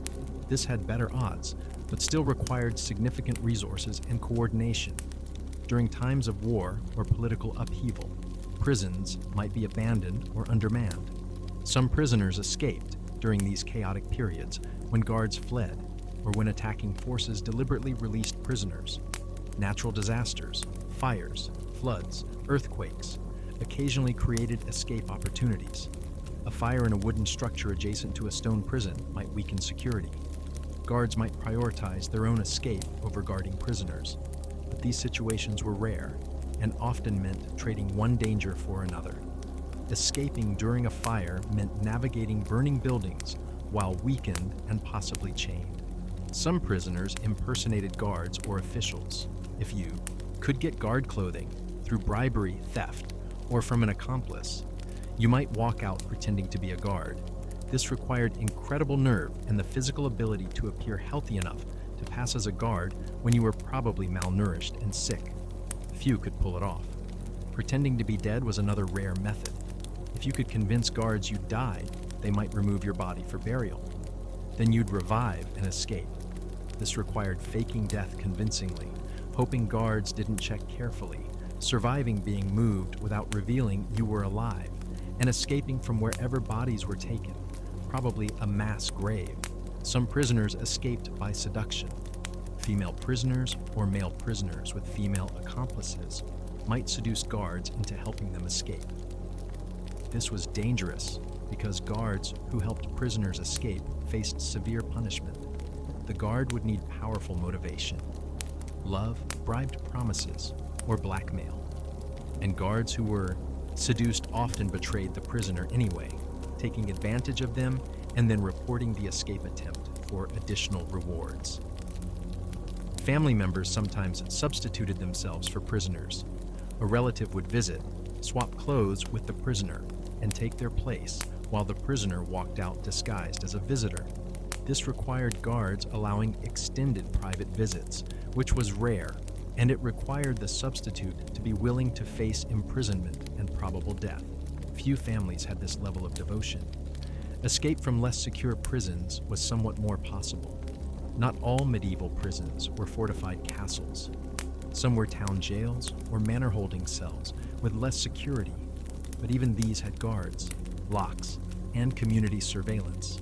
Escaping might be physically easier, but you'd still be a known fugitive in a community where everyone knew each other. Once escaped, you faced new problems. You'd be a fugitive with no resources, possibly injured, definitely, traumatized. Where would you go? You couldn't go home. That's the first place authorities would look. You couldn't stay in the same region. You'd be recognized. You'd need to flee to another jurisdiction entirely. Medieval Europe had limited places to run. Cities offered anonymity but required resources to survive in. Rural areas offered hiding, but food and shelter were scarce. Some fugitives joined outlaw bands, becoming bandits or rebels. This offered community and survival resources, but meant living as a criminal permanently. Others fled to religious sanctuaries. Churches offered asylum under certain conditions. If you could reach a church and claim sanctuary, you might be protected from arrest. But sanctuary had limits. You'd essentially be imprisoned in the church grounds, unable to leave without risking arrest. This was better than prison, but still not freedom. Some fugitives fled the country entirely. If you could get to a port and book passage on a ship, you might escape to another country where your crimes weren't known. This required resources most escaped prisoners didn't have. And it meant leaving everything: family, home, language, culture, forever. Successful long-term escape required creating a new identity. You'd change your name, claim a different background, and try to build a new life where no one knew your past. This was difficult in medieval society, where communities were tight-knit and strangers were viewed with suspicion. You'd always be an outsider, always at risk of discovery. Some escaped prisoners were never recaptured. They successfully disappeared, lived out their lives in anonymity, and died free. But these were the lucky few. Most escape attempts failed. Prisoners were caught during the attempt and faced terrible punishment, additional torture, worse imprisonment conditions, and eventual execution.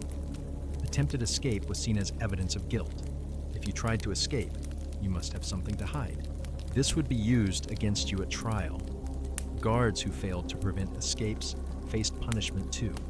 They might be fined, demoted, or imprisoned themselves. This made guards extra vigilant and brutal to prisoners who seemed to be planning escapes. Some prisoners were subjected to preventive torture, tortured on suspicion of planning escape.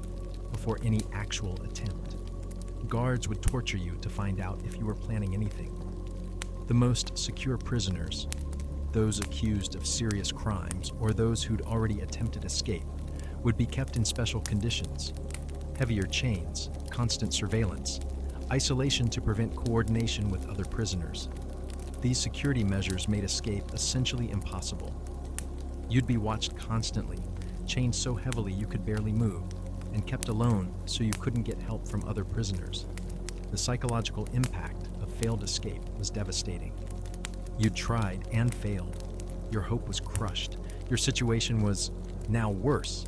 Many prisoners who failed escape attempts gave up entirely, but the stories of successful escapes, rare as they were, gave other prisoners hope.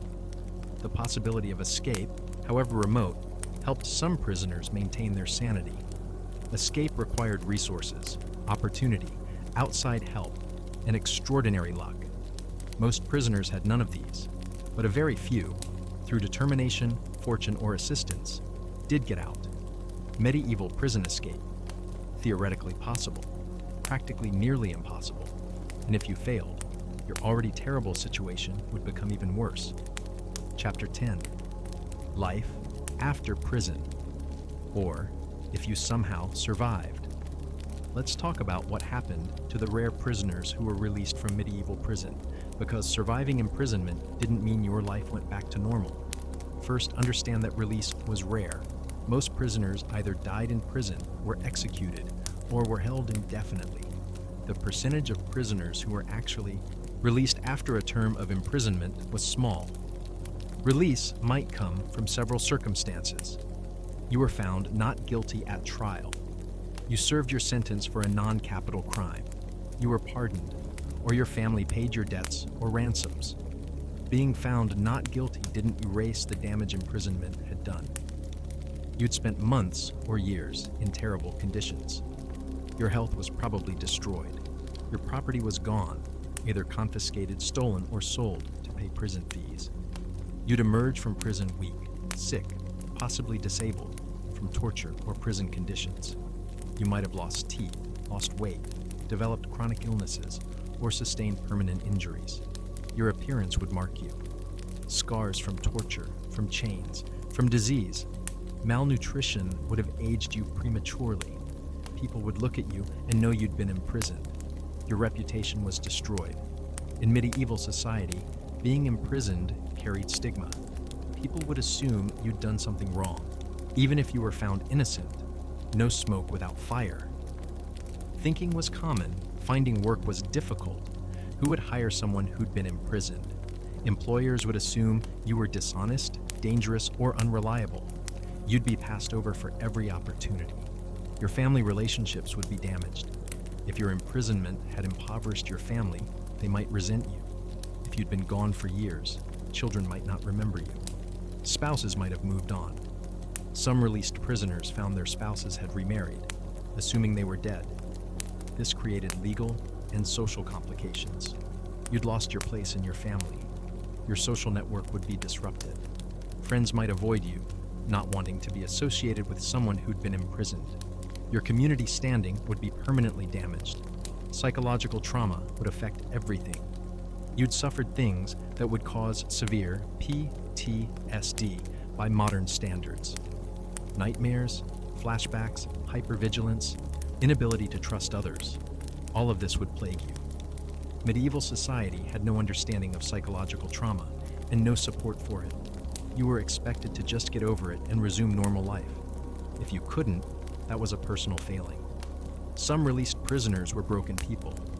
The torture, the isolation, the trauma had destroyed their ability to function. They'd become beggars, outcasts, unable to rejoin society.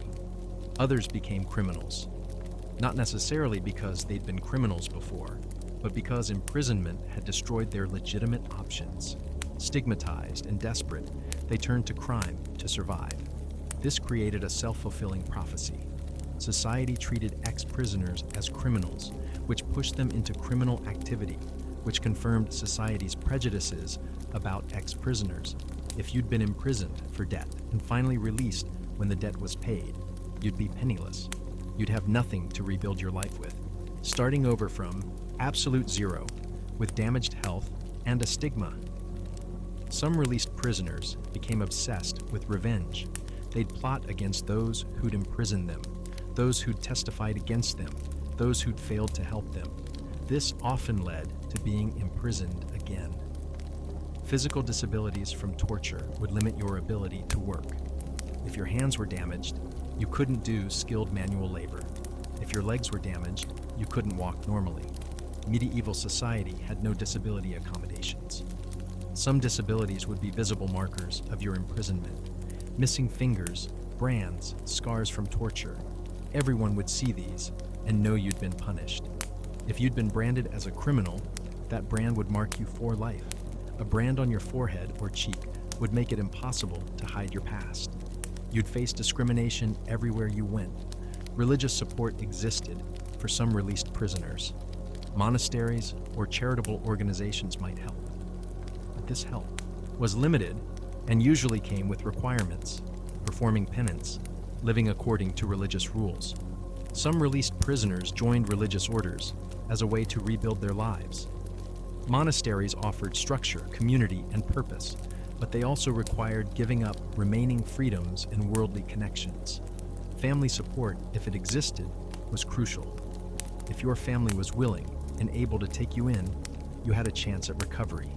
But many families were unable or unwilling to support damaged, stigmatized relatives. Migration might offer a fresh start, moving to a new town where no one knew your history could help. But this meant leaving everything familiar and starting completely over. In new locations, you'd have to hide your past. Lie about where you'd been, what you'd done. Live in fear that someone would discover the truth, and you'd be stigmatized all over again. Legal restrictions might follow you. Some jurisdictions restricted where ex-prisoners could live or work. You might be banned from certain professions or prohibited from living in certain areas. Political prisoners who were released often remained under surveillance. Authorities would watch to see if they resumed political activities. This surveillance was oppressive and constant. Some prisoners were released on conditions. They had to report regularly to authorities. They couldn't leave the area. They had to avoid certain people. Violating these conditions meant being imprisoned again. The health consequences of imprisonment lasted for life. Chronic pain from torture injuries, respiratory problems from dungeon air, digestive issues from malnutrition, infections that never fully healed. Medieval medicine couldn't treat most of these conditions.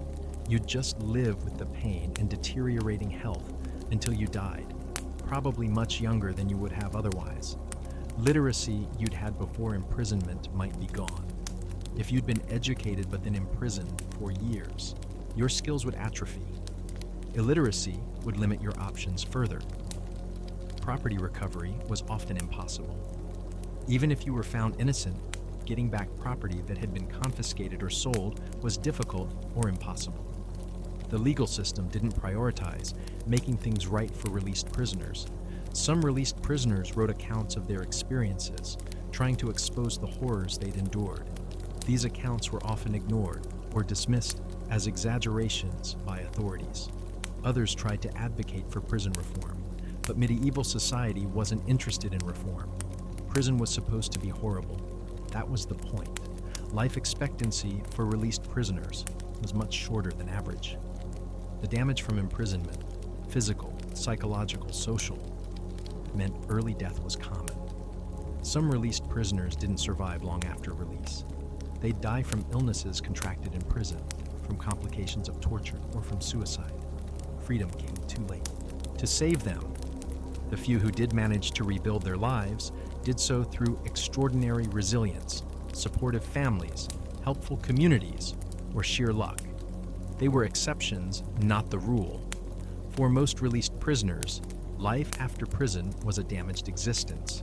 They survived, but they never fully recovered. The medieval prison system destroyed people in ways that lasted forever. Medieval prison release. Congratulations on surviving. Now enjoy your destroyed health, ruined reputation, and permanent trauma with no support system whatsoever. Chapter 11. Famous medieval prisons, or the worst of the worst. Now let's talk about some of the most notorious medieval prisons, because while all medieval prisons were terrible, some achieved legendary status for their particular horrors. The Tower of London is probably the most famous medieval prison in history. While it's known for holding nobility and political prisoners, the conditions were still awful, even for high-status inmates. The tower had multiple levels of accommodation. The best rooms were in the upper levels, still cold and damp, but with windows and some furniture. These were for important prisoners who might be ransomed or whose families paid well. The worst cells were underground. The dungeons beneath the White Tower and other sections were classic medieval horror shows, dark, cold, with limited ventilation. Prisoners held here included those accused of treason and those who'd fallen from favor. The Little Ease was a particularly cruel cell in the tower, so small you couldn't stand, sit, or lie down comfortably. You'd be cramped in a painful crouch for however long authorities decided to keep you there. Many famous prisoners died in the tower. Some were executed on Tower Green. Others simply died from prison conditions and were buried in the chapel. The tower's reputation was well earned. Anne Boleyn, Catherine Howard, Lady Jane Grey, all spent their final days in the tower before execution. Even for queens, the conditions were grim and the outcome often fatal. The Bastille in Paris became infamous as a symbol of royal tyranny. While it later held political prisoners during the French monarchy, its medieval origins were equally dark. The Bastille's dungeons were underground chambers where prisoners could be held without trial indefinitely. Letters sealed by the king could imprison anyone for any reason, no questions asked. Some prisoners spent decades in the Bastille, forgotten by everyone outside. The fortress's thick walls meant escape was nearly impossible. Its reputation made it a primary target during the French Revolution. The man in the Iron Mask legend originated from Bastille prisoners. While the mask was probably velvet, not iron, the story reflects real prisoners who were imprisoned secretly for unknown reasons. The Castel Sant'Angelo in Rome served as both fortress and prison. The papal dungeons here were notorious for their severity and for housing religious prisoners. Prisoners accused of heresy would be held here while awaiting trial by the Inquisition. The dungeons were dark, damp, and used for both imprisonment and torture. The castle's position on the Tiber River meant some cells were below the waterline, flooding periodically. Prisoners held in these cells would deal with rising water and constant dampness. A secret passage connected the Vatican to Castel Sant'Angelo, allowing popes to escape during emergencies. But for prisoners, there was no escape route, only stone walls and despair. The Fleet Prison in London was a notorious debtor's prison. While it operated into later periods, its medieval foundations were equally terrible. Debtors would be imprisoned until their debts were paid, but being imprisoned prevented them from earning money to pay debts. Many spent their entire lives there. The prison was run on a fee system. Everything cost money. Better cells, food, removing, chains, all required payment. Poor prisoners starved, while wealthy prisoners could buy relative comfort. The Marshalsea was another London debtor's prison with medieval origins. Charles Dickens' father was imprisoned there, inspiring his later writings about prison reform. The Chateau d'If, an island fortress prison near Marseille, became famous through fiction but had real medieval prisoners. The island location made escape nearly impossible. Even if you got out of your cell, you'd have to swim through dangerous waters. Island prisons were particularly cruel because they offered the illusion of being close to freedom. You could see the mainland, hear life continuing without you, but couldn't reach it. The isolation of island prisons meant help would never come. You couldn't call for assistance, couldn't be heard by anyone who might help. The sea was your prison wall. The Doge's Palace in Venice had prison cells across the Bridge of Sighs. Prisoners would cross this bridge, catch their last glimpse of Venice through the windows, and sigh, hence the name. The palace dungeons were below water level, flooded by tides. Prisoners would stand in water, dealing with rats and disease, watching the water level rise and fall with each tide. Casanova famously escaped from these dungeons, one of the few successful escapes in the prison's history. His account describes the terrible conditions and the cunning required to get out. German castles often had deep dungeons carved into bedrock. Schloss Chillon in Switzerland had dungeons where prisoners were chained to pillars, unable to reach the walls or lie down comfortably. These dungeons were tourist attractions in later centuries, but in medieval times, they were pure horror. Dark, cold, isolated. Prisoners went mad in these conditions. Byron wrote about Chillon's dungeons after visiting, capturing the horror in his poem about a prisoner who spent years chained there. Edinburgh Castle in Scotland had dungeons where prisoners of war were held. French prisoners during various conflicts were crammed into underground vaults by the hundreds. Overcrowding, disease, and malnutrition killed most prisoners. Mass graves beneath the castle held thousands of bodies from prisoners who died in custody. The vaults are now tourist attractions, but the bones and graffiti left by prisoners remain as evidence of their suffering. The Black Hole of Calcutta became infamous later, but medieval prisons had similar situations. Overcrowded cells, where dozens of prisoners would be packed into spaces meant for a handful. Heat, lack of air, disease, and panic would kill prisoners within hours or days. Guards would open cells to find most occupants dead from suffocation or heat stroke. Medieval prison designers didn't plan for mass death this way. It just happened as a consequence of overcrowding and indifference to prisoner welfare. Newgate Prison in London had medieval origins. Its dungeons held common criminals in terrible conditions. Disease was so rampant that Newgate fever, typhus, was named after the prison. Judges, lawyers, and visitors to the prison would catch typhus and die. The disease spread from the prison into the city, making Newgate a public health disaster as well as a criminal institution. Eventually, trials had to be held with herbs and vinegar to mask the smell and supposedly ward off disease. This didn't work, but it shows how dangerous just being near the prison was. The Clink in London gave its name to being imprisoned. In the Clink, this medieval prison held a variety of prisoners in progressively worse conditions depending on their ability to pay. The Clink was privately run, maximizing profit from prisoners. Everything from food to blanket rental cost money. Poor prisoners died quickly from starvation and neglect. The dungeons of Warwick Castle included an oubliette, a pit accessed only from above. Prisoners would be dropped in and forgotten. Excavations have found human remains at the bottom. These oubliettes were the ultimate expression of imprisonment as forgetting. Once dropped in, you were literally forgotten, left to die in darkness and isolation. Prague Castle had dungeons where alchemists and other suspicious characters were imprisoned. The combination of religious and political fear made these prisons particularly severe for intellectual or scientific prisoners. The Dalaborca Tower held prisoners accused of heresy or witchcraft.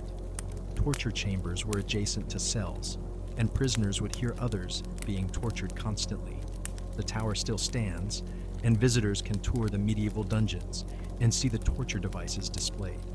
Spanish prisons during the Inquisition were notorious for combining religious zealotry with imprisonment. The goal wasn't just to hold prisoners, but to save their souls through forced confession and recantation. These prisons had elaborate torture chambers, designed specifically for extracting religious confessions. The combination of physical and spiritual torture was comprehensive.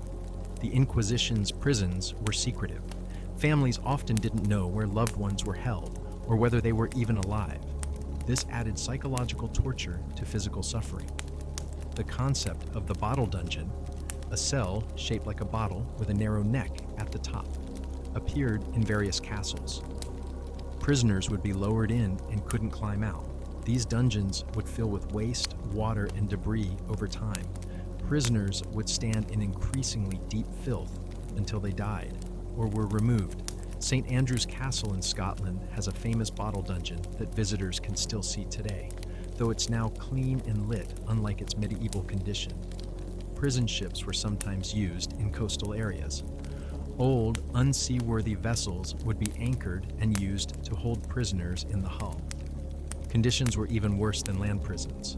Poor ventilation, constant dampness, rats, and disease made prison ships floating death traps. Prisoners died by the hundreds, their bodies thrown overboard. The practice continued into later centuries, showing that some bad ideas from the medieval period persisted. Monastic prisons existed for clergy who violated church law. These were supposedly more merciful, but were often just as harsh, with isolation and severe penance replacing physical torture. Some monastery dungeons were designed for lifelong imprisonment of fallen clergy. You'd spend decades in a cell, cut off from the religious community you'd belong to. The irony of religious institutions running prisons as harsh as secular ones wasn't lost on critics, though criticism was dangerous. Castle dungeons across Europe shared common features: underground location, minimal light, terrible sanitation, and designs meant to break prisoners psychologically before torture even began. The architecture of medieval prisons was consistent in its cruelty. Whether in England, France, Germany, or Italy, the goal was the same: to create spaces of maximum suffering. This consistency suggests deliberate design philosophy. Medieval architects understood how to create spaces that would destroy human hope and resistance. Some prisons became famous for specific tortures or executions. The prison where a famous execution occurred would attract morbid interest and inspire fear. These famous prisons served propaganda purposes. Their reputations were deliberately cultivated to deter crime and political opposition. The horror was the point. Visitors to London would be shown the Tower's execution site and told stories of famous prisoners to reinforce the consequences of opposing authority. Medieval prisons, famous or obscure, shared the same essential nature: places designed to destroy human beings through deprivation, torture, and despair. Whether you were in the Tower of London or an unnamed castle dungeon in rural Europe, the experience would be similar: cold, dark, painful, and likely fatal. Chapter 12. Why you really wouldn't last a day, or putting it all together. Now let's talk about some of the most notorious medieval prisons, because while all medieval prisons were terrible, some achieved legendary status for their particular horrors. The Tower of London is probably the most famous medieval prison in history. While it's known for holding nobility and political prisoners, the conditions were still awful, even for high-status inmates. The tower had multiple levels of accommodation. The best rooms were in the upper levels, still cold and damp, but with windows and some furniture. These were for important prisoners who might be ransomed or whose families paid well. The worst cells were underground. The dungeons beneath the White Tower and other sections were classic medieval horror shows. Dark, cold, with limited ventilation. Prisoners held here included those accused of treason and those who'd fallen from favor. The Little Ease was a particularly cruel cell in the tower, so small you couldn't stand, sit, or lie down comfortably. You'd be cramped in a painful crouch for however long authorities decided to keep you there. Many famous prisoners died in the tower. Some were executed on Tower Green. Others simply died from prison conditions and were buried in the chapel. The tower's reputation was well earned. The Bastille in Paris became infamous as a symbol of royal tyranny. While it later held political prisoners during the French monarchy, its medieval origins were equally dark. The Bastille's dungeons were underground chambers where prisoners could be held without trial indefinitely. Letters sealed by the king could imprison anyone for any reason, no questions asked. Some prisoners spent decades in the Bastille, forgotten by everyone outside.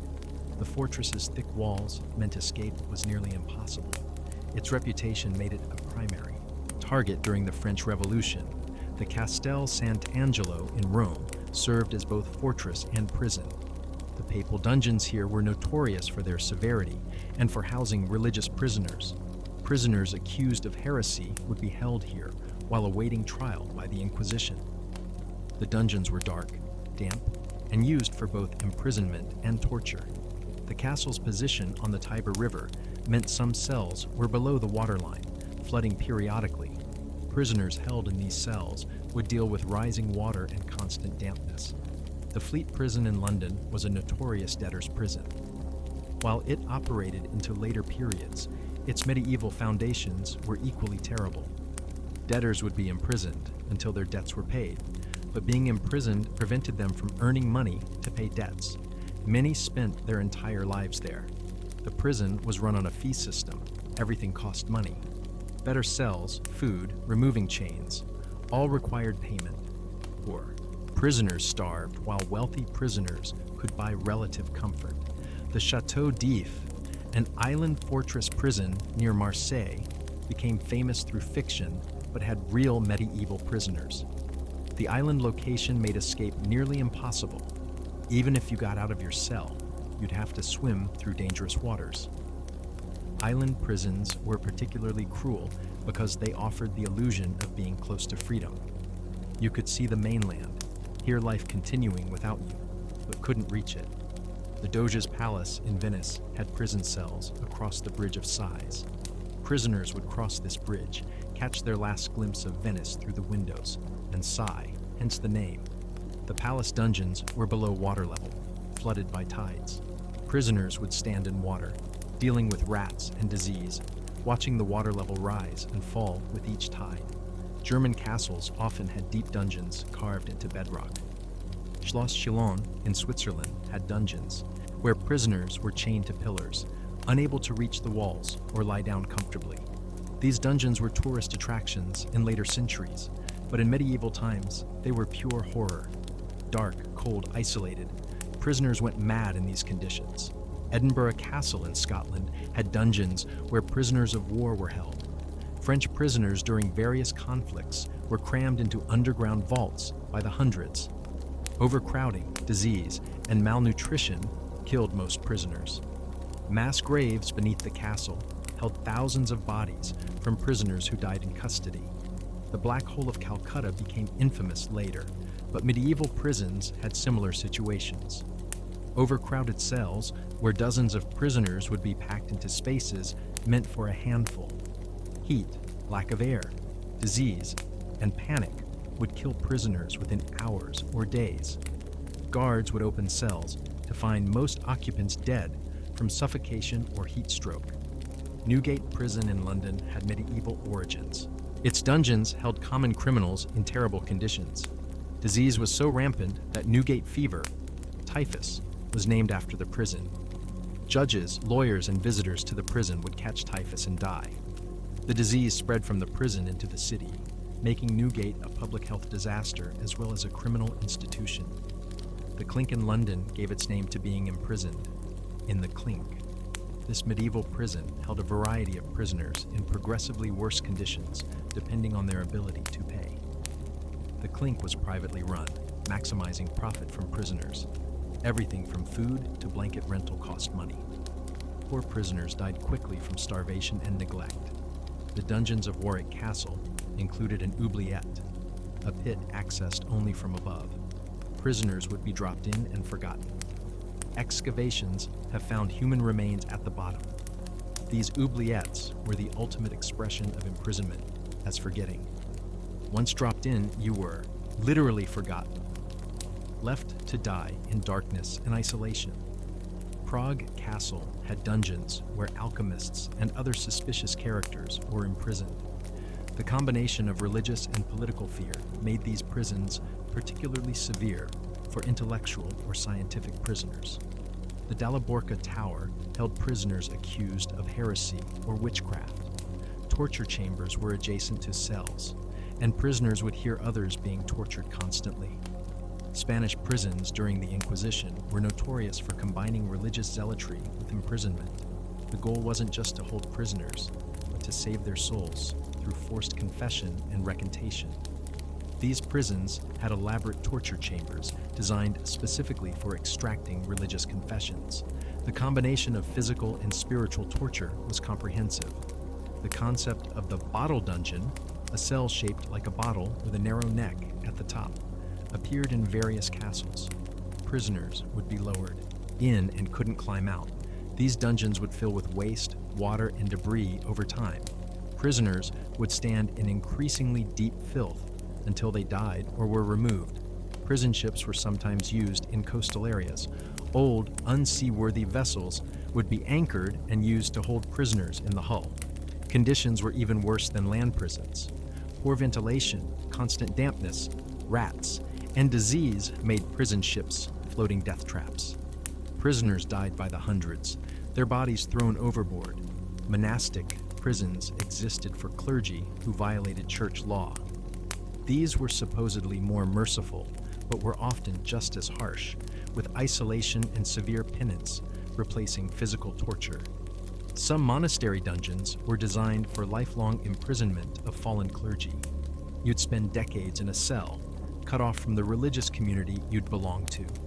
Castle dungeons across Europe shared common features: underground location, minimal light, terrible sanitation, and designs meant to break prisoners psychologically before torture even began.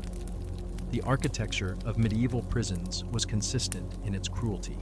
Whether in England, France, Germany, or Italy, the goal was the same: to create spaces of maximum suffering. Some prisons became famous for specific tortures or executions. The prison where a famous execution occurred would attract morbid interest and inspire fear. These famous prisons served propaganda purposes. Their reputations were deliberately cultivated to deter crime and political opposition. The horror was the point. Visiting these sites today as historical attractions, it's hard to imagine the actual suffering that occurred there.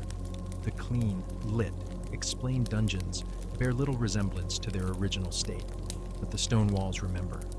The chains embedded in walls, the carving by desperate prisoners, the bones occasionally found during renovations, these testify to the reality. Medieval prisons, famous or obscure, shared the same essential nature. Places designed to destroy human beings through deprivation, torture, and despair. Chapter 12. Why you really wouldn't last a day. Or, putting it all together. Let's bring this all together and really understand why you, a modern person, wouldn't survive a single day in a medieval prison. You'd start at a disadvantage. Modern life hasn't prepared you for medieval hardship. You're used to comfort, cleanliness, regular meals, medical care, and human rights. None of these exist in medieval prison. Day one would begin with arrest. You'd be grabbed by guards, probably beaten during arrest to establish dominance. Your possessions would be confiscated. You'd be dragged through streets while crowds jeered. The descent into the dungeon would be psychologically devastating. Each step down would trigger panic. The darkness, the smell, the cold, your modern sensibilities would recoil. Upon reaching your cell, you'd face immediate sensory assault. The smell of human waste, rotting straw, and unwashed bodies would make you gag. You'd want to vomit, but there's nowhere appropriate to do so. The darkness would be oppressive. You're used to artificial light, to controlling your environment. Sudden complete darkness would trigger fear and disorientation. The cold would penetrate immediately. Stone walls and floors would leach heat from your body. You'd start shivering within hours and wouldn't stop. You'd be chained. The iron shackles would be heavy and uncomfortable. They'd rub your wrists raw within hours. You'd be unable to find a comfortable position. You'd be thirsty and hungry, but you don't know when or if food will come. The uncertainty would be torture. Modern people eat on schedules. Suddenly having no schedule would be deeply unsettling. The silence and isolation would affect you quickly. You're used to constant stimulation. Phones, computers, conversations. Sudden isolation would make minutes feel like hours. Your cell might have other prisoners. If so, you'd have to navigate social dynamics with desperate, violent people while having no understanding of prison culture or hierarchy. You'd be vulnerable to assault from other prisoners. You don't have survival skills, fighting skills, or the hardness necessary to protect yourself. You'd be targeted immediately. Guards would demand bribes you don't have. You'd have no medieval currency, no way to pay. This would result in beatings and worse treatment. The toilet situation would be immediately apparent and horrifying. You'd have to defecate in a corner or bucket in front of others with no privacy or cleaning possible. Modern hygiene standards would make this psychologically unbearable, but you'd have no choice. Nature would force you to use the filthy facilities. Within hours, you'd be covered in insect bites. Fleas and lice would find you quickly. The itching would be constant and maddening. You couldn't escape it. Your modern immune system, used to clean environments, would be overwhelmed by medieval diseases. You'd start feeling ill within the first day. The air quality would affect you. Damp, moldy air full of bacteria would make breathing uncomfortable. If you have any respiratory sensitivity, you'd suffer immediately. You'd start processing the trauma. The realization that you have no rights, no lawyer, no trial date, no way out. This would trigger panic and despair. Modern people rely on systems and procedures. Learning that none exist here, that you're completely at the mercy of arbitrary power, would break your sense of security. You try to rationalize your situation, to find patterns and rules, but medieval imprisonment had no consistent rules, beyond guards do whatever they want. The psychological impact would compound quickly. Fear, hopelessness, discomfort, and isolation would combine into overwhelming anxiety. You'd want to communicate with family, to make a phone call, to contact a lawyer. Learning that none of this is possible would increase your desperation. Night would fall. Not that you'd know, except by the torches guttering out. Total darkness would bring new terrors. Sounds would be magnified and frightening. You wouldn't sleep. The cold, the hard surface, the chains, the fear, all would prevent sleep. You'd lie awake in darkness, mind racing with fear and incomprehension. If you did sleep, you'd wake to the same nightmare. No reprieve, no escape, no change. Just endless suffering in darkness. By the end of day one, you'd be hypothermic, dehydrated, starving, covered in bites, possibly injured, and psychologically shattered. Modern people have no frame of reference for this level of hardship. We've been cushioned by civilization. Suddenly stripped of all modern comforts would be shock enough to break most people. Your health would deteriorate rapidly. Any chronic conditions you have, diabetes, asthma, heart problems, would become life-threatening without modern medication. You'd have no way to treat injuries or illnesses. A simple cut would become infected. A cold would become pneumonia. Conditions that are minor today would kill you. Your mental health would collapse. Anxiety would turn to panic. Despair would settle in quickly. Without coping mechanisms or support, you'd break down psychologically. You might try to resist, to maintain dignity and hope, but the system is designed to crush resistance. Guards would beat defiance out of you. You'd learn quickly that compliance is survival, but complying with arbitrary and cruel demands would damage your sense of self. Within 24 hours, you'd understand viscerally that you might die here. This realization that you might never leave, never see family again, never experience freedom again, would be devastating. Modern people expect problems to have solutions. We're used to being able to fix things or get help. Learning that no help is coming would shatter that worldview. You'd start bargaining, promising anything for release, for better conditions, for hope, but you'd have nothing to bargain with, and no one who cares. The combination of physical suffering and psychological torture would overwhelm your ability to cope. You'd break much faster than you imagine. Medieval people were toughened by hard lives. They had lower expectations and greater resilience to hardship. You have neither. Your modern education and skills would be useless. Knowing history, science, or technology doesn't help when you're chained in darkness. By day 2, if you survived that long, you'd be a different person. Broken, desperate, willing to confess to anything, do anything, just to end the suffering. The title says you wouldn't last a day. That's not exaggeration.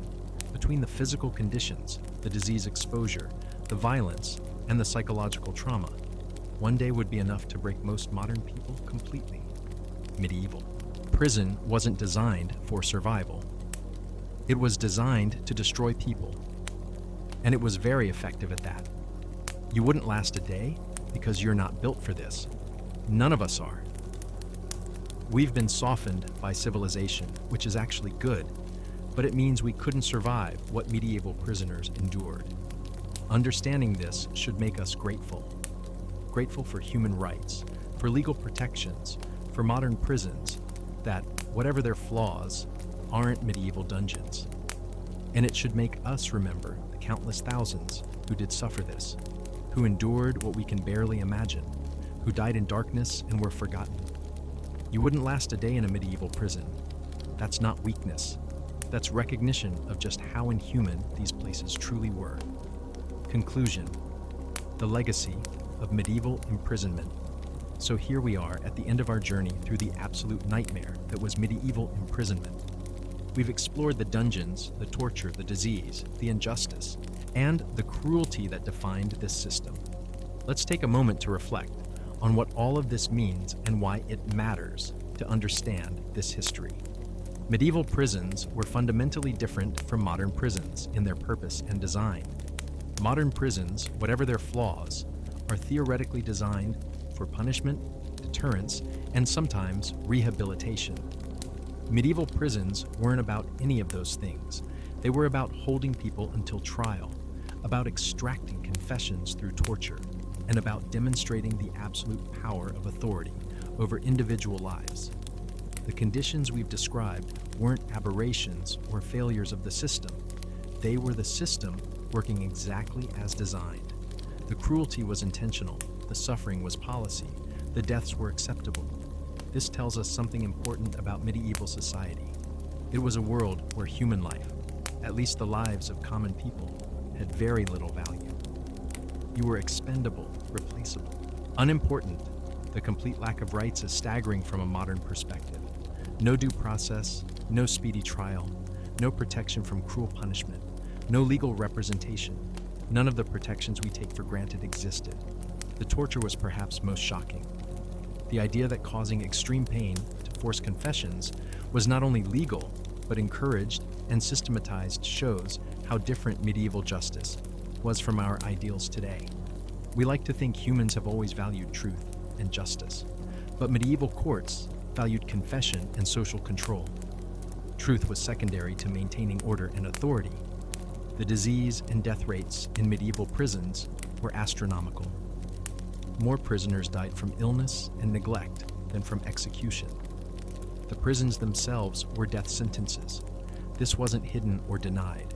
Everyone knew prisons were deadly, but there was no movement for reform, no public outcry, no sense that this was wrong. It was just accepted. The guards and jailers who ran these systems weren't considered monsters by their society. They were doing their jobs, maintaining order, serving authority. The systemic nature of the cruelty is important to understand. Individual sadists existed, certainly, but the real horror is that ordinary people could administer this system without seeing anything wrong with it. The banality of evil in medieval imprisonment. Women, children, the poor, minorities, all suffered additional layers of abuse. The medieval prison system reflected and amplified all the inequalities and prejudices of medieval society. The few who escaped or survived did so through extraordinary luck, resources, or resilience. They were exceptions, proving how terrible the rule was. Life after release was damaged and difficult. The system didn't just imprison bodies, it destroyed lives, families, and futures. Why does this history matter? Why spend 20,000 words exploring medieval prison horrors? First, it gives us perspective.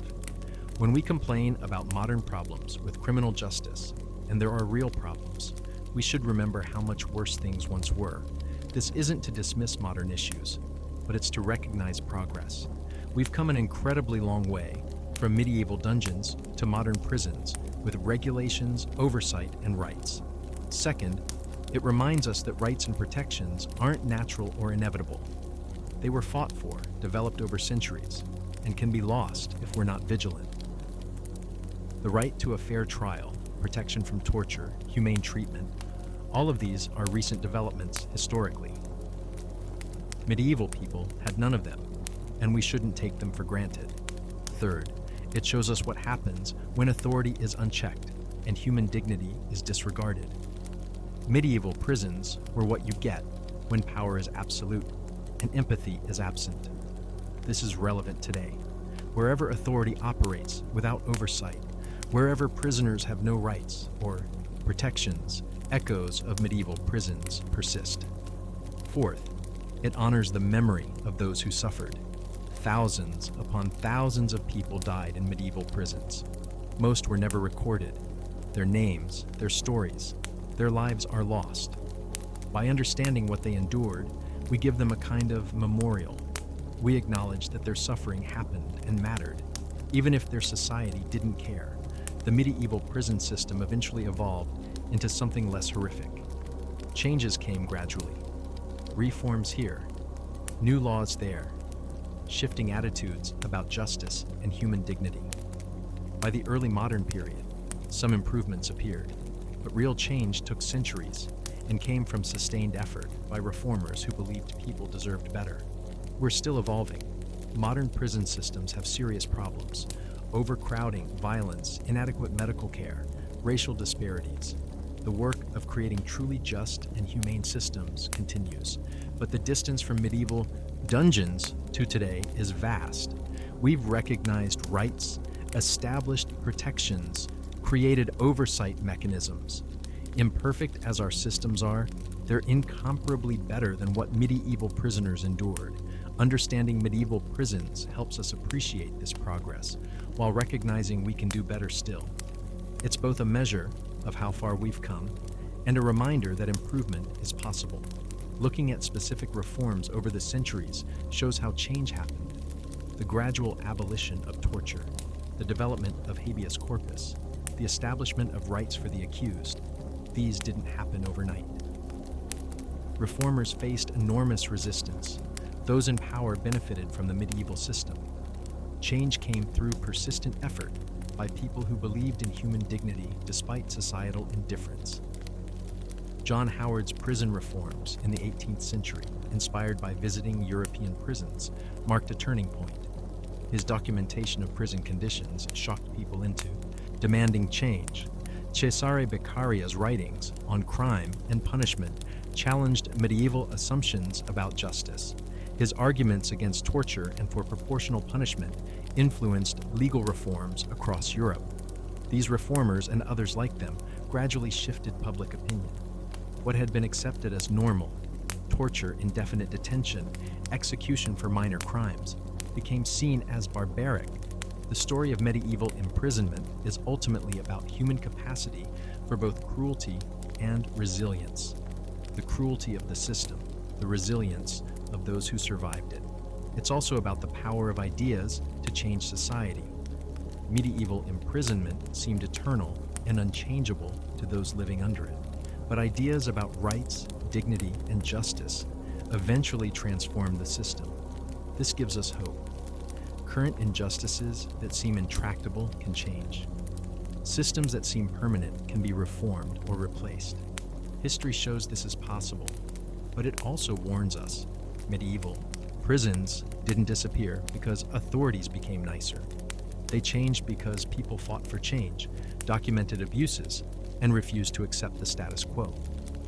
Wherever prisoners today lack rights or face abuse, the medieval model persists, fighting for prisoner rights, advocating for justice reform, demanding accountability. These continue the work medieval reformers began. It's about what happens when society values order over justice, control over rights, and power over human dignity. It's a cautionary tale about what we must avoid becoming again. The medieval prison experience teaches us that civilization is fragile.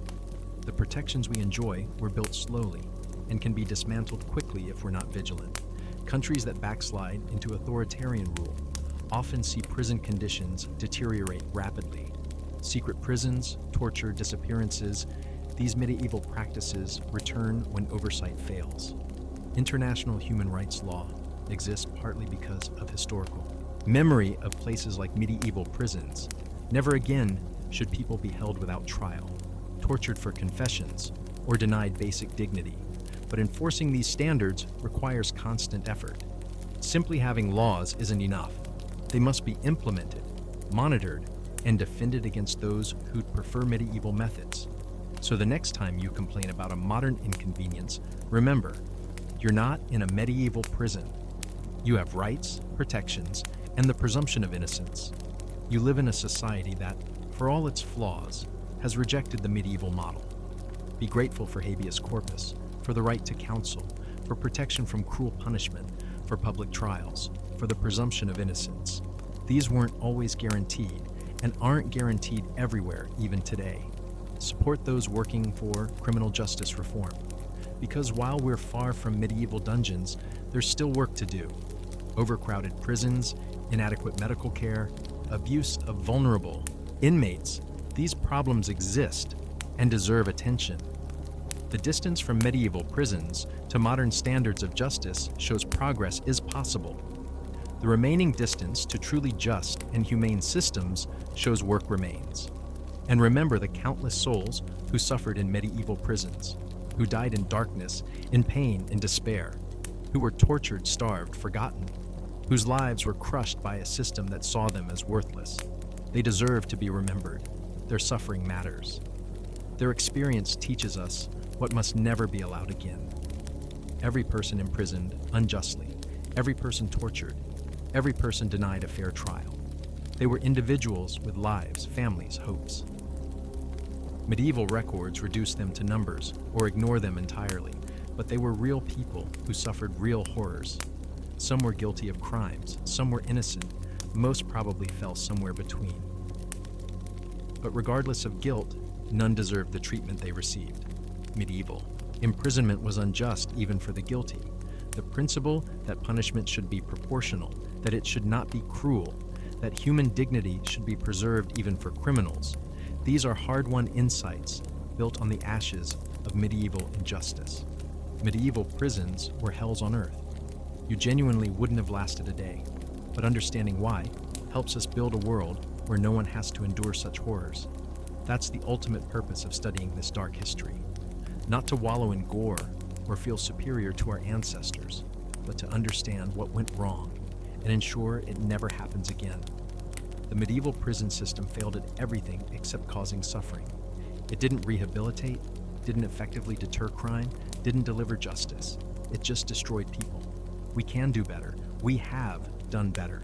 And we must continue doing better, learning from the past while building a more just future. Thank you for joining me on this dark journey through medieval imprisonment.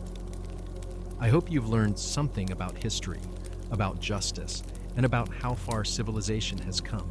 And I hope you'll carry forward the lesson that human rights matter, that dignity matters, that justice matters. These aren't abstract concepts. They're the barriers between civilization and medieval darkness. Until next time, appreciate your freedom, your rights, and the fact that you live in an era that has rejected medieval cruelty in favor of human dignity. Treasure the protections you have. Use your voice to extend those protections to others who lack them. Remember the past so we never return to it. This has been Why You Wouldn't Last a Day in Prison in the Middle Ages. Now you know just how terrible it really was. And knowing this, you understand why the evolution from medieval dungeons to modern justice systems, imperfect as they are, represents one of humanity's great achievements. Stay free, stay grateful, stay vigilant, because rights are never permanently secured. They must be defended in every generation against those who'd return us to medieval methods. Remember that every right you enjoy was won by someone who suffered without it. Honor their struggle by protecting those rights and extending them to all. This has been Sleepless Historian. Thanks for watching.